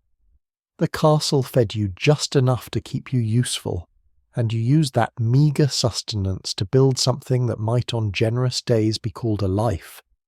The servants who come after you will face the same calculations, the same hunger, the same impossible choice between security and freedom. Some will thrive, relatively speaking, as you have. Others will break or leave or quietly fade into the margins where the unsuccessful go. The system doesn't particularly care which outcome any individual experiences. It only cares that enough survive to keep the castle functioning, to serve the meals they themselves can barely afford to eat, to maintain the machinery of hierarchy that places them always and forever at the bottom of the feast. But they'll survive most of them because humans are remarkably resilient and remarkably creative when survival is at stake. They'll learn the same lessons you learned: bread is currency, relationships are insurance, hunger is manageable if you don't think about it too much, and tomorrow's meal is reason enough to endure today's deprivations. They'll eat just enough, they'll work themselves to exhaustion, they'll make the same compromises and accept the same invisible chains. And in doing so, they'll keep the system running one inadequate meal at a time until something revolution plagues social transformation, or simply the slow evolution of human consciousness finally breaks the cycle. For now, though, the servants' hall is quiet. Tomorrow the bells will ring again at dawn. The candles are guttering low now, their light pooling in small circles that barely touch the darkness gathering in the corners. Outside, the wind has gentled to a whisper against stone walls that have stood for centuries and will stand for centuries more. Inside those walls, servants sleep the heavy sleep of exhaustion, their bodies curled on rough pallets, their dreams perhaps touching briefly on fullness, on warmth, on rest, without tomorrow's labour waiting. The pottage pot still holds its vigil over dying embers, the last wisps of steam rising like prayers into the shadows of the vaulted ceiling. The bread for morning waits in the bakery, cool, now ready. The castle itself breathes slowly through the night, settling, creaking, holding all these lives within its embrace that is both shelter and prison protection and constraint. We've walked together through this world of careful rationing and desperate ingenuity of hierarchies expressed in bread colour and pottage thickness of survival, measured in daily portions and seasonal cycles.